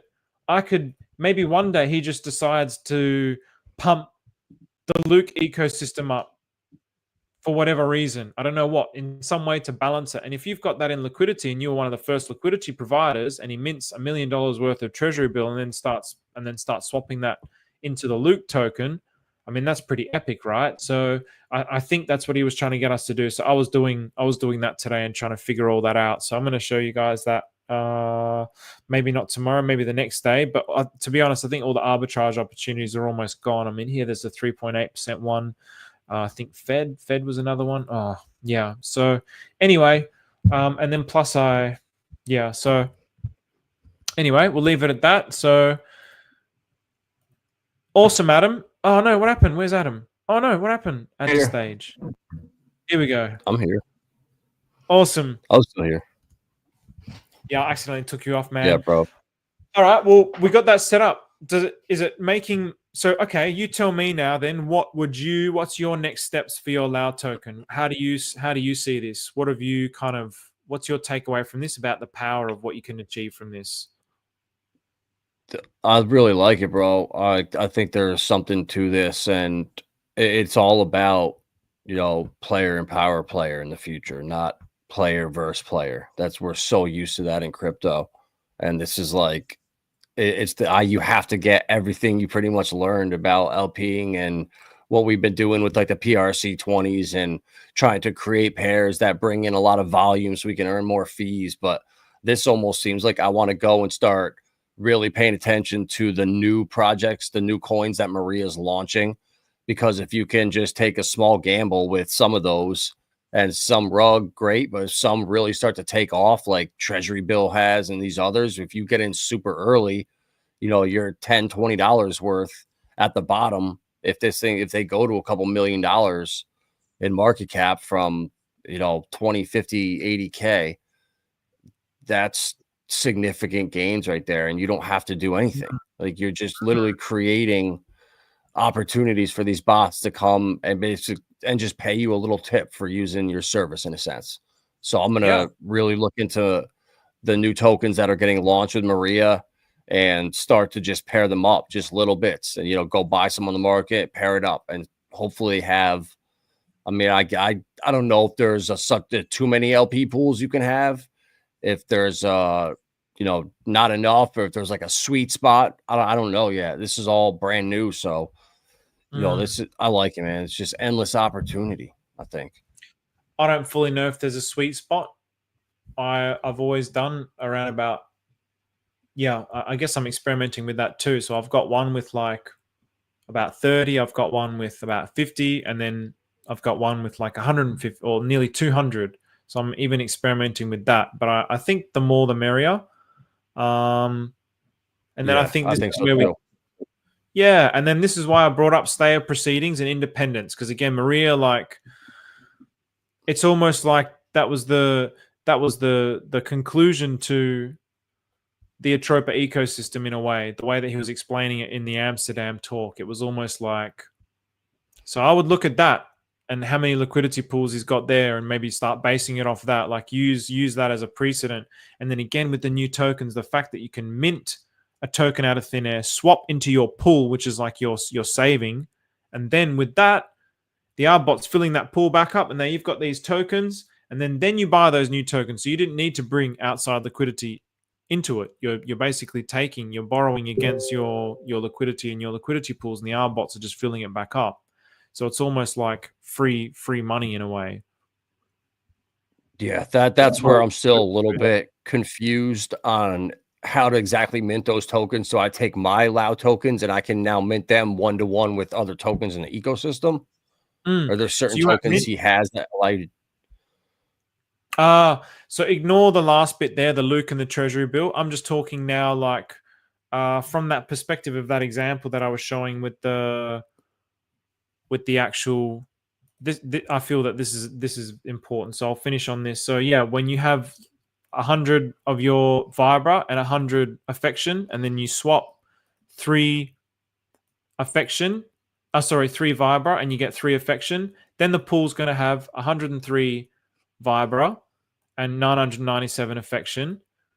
But then the arbitrage bots will fill it back up based on math and your liquidity. And then you can mint. Then you can mint more and then add it into the liquidity. So then your liquidity pool just keeps getting bigger in this way. And the arbitrage bots are helping you fill it up. But you can mint these tokens. So then when a new token launches, oh great, there's a new token launch now. I don't need to have like 300 pulse chain. I can just say, right, I'm just going to mint 3 of my tokens by interacting with the chat log. That's how you mint the tokens. So we interact with Dysnomia.icu, or you mint it in that particular this one here. You can mint it here as Sorry, this one here. Didn't we mint our max? Didn't we mint all our coins though? Didn't I have a max of like 2,200? So remember, okay, so remember what I was saying. So this one here. So we had the total supply, which is your total supply now. This is your total supply now. Yeah, with all the zeros. Yep. So yours would be like 2,000 something, and then you would go to the max supply, which is as much supply as you'll ever have in circulation. So for me, for Coco, it's nearly it's 95,000. So at the moment, I've got 1,500, but eventually it's going to be 9,500, 95,000 472 eventually. So I'm just continuously minting against this. And then as I keep minting against, the max supply is always going to stay the same. But then my total supply, each time I mint 18 tokens, that's going to jump up from, oh God, it's going to go up to 1,600 and 1,600 and yeah, you get the idea. 1,607, not 7. It's not, I think it's 8, 9, 1,609, I think. So yeah. So then from that newly minted tokens, then I'm swapping into those pools from those newly minted tokens. So let's say Maria launches a new token. I can mint some of my tokens, swap into like these pools as like my savings. I can swap into there, and then I'll have the token with the real value, like with affection, for example. And then with the affection, I'll buy the new token, or maybe with the, but it might not be with affection because you have to find the right kind of liquidity route to get to it. It's such a complicated, it's not complicated, but just pictures. It's all, it is. it'll get clearer. It'll get clearer, man. So yeah. But that to me is the beautiful thing there, where I can just mint the token, I can swap into my liquidity pool, the arb fills it back up, and then I've taken that and then I keep expanding out my liquidity pools like that. That's how I'm doing it. I'm not doing it with new liquidity. So anyway, I'll leave you with it. Good luck. Shoot me some questions if you have any, and then yeah, we'll do this again after you've done it for a little while, and yeah, we'll do it as a group and see, and just have like a bit of a chat about it, and then other people will be able to bring all their alpha into it. So you know, I feel like the way that mine is set up with the values at such a high number. I mean, I'm putting like 0.00 or 0.02 coins into the LP with $15, $20. So the amount of money it would take to run out of those coins right now to have to mint more, I feel like I'll never get there. Yeah, exactly. I mean, but is that okay, so this is the thing. Is that a bad thing? It depends how you want it to be. So it's a good thing because it leaves the future, and you could for endless opportunities if you ever needed them. Say I created 10,000 LP pairs and I'd need them in 4 years. They're there. Exactly. But then also, as you're swapping, like inevitably the value of your token is going to keep going down because you're just continuous sell pressure. So if you look at any of the coexistent Steven tokens, they're all just down and to the right. Most people's LAU tokens are down and to the right until they get all their tokens in liquidity. So it's the same as G-Baby. So it's the same principle as what happened with G-Baby, because all Maria did was just sell G-Baby down. So that's exactly what we're doing. We're selling our token down into these liquidity pools. So yeah, it starts off high now, but each day that you're selling it and swapping it, it's just going to keep going down and down and down and down and down. So that's why I like to start at high, because then I don't have to mint out so many, because it's kind of annoying to mint out so many. And then also it'll be cool to like, yeah, just have it at like a high value. So it'll make more sense. We'll never mint our max supply at 18 per day. Yeah, it's not 18 per day. It's 18 per interaction with the chat log. So you could probably mint it all out in a day if you just sat there and just spam the chat log all day. So create a mint bot. Or a mint bot, exactly. You'll be able to, you could create something like that, and exactly, yeah, they're all random as well. So, all right, Adam, I'll leave you with it. I think that's enough. Maybe I've overwhelmed you, so it's a good starting point. Yeah, bro, appreciate it. Definitely very eye-opening, very interesting, and totally different way of looking at DeFi, I would say. Really, really different way of looking at DeFi. So, and it burns affection in the process. That's another interesting thing. It's burning affection each time. So, yeah, awesome. All right. Thank you, everybody. What a long stream. Wow, 3 hours. Okay. Thank you, everybody. Everyone have a good day.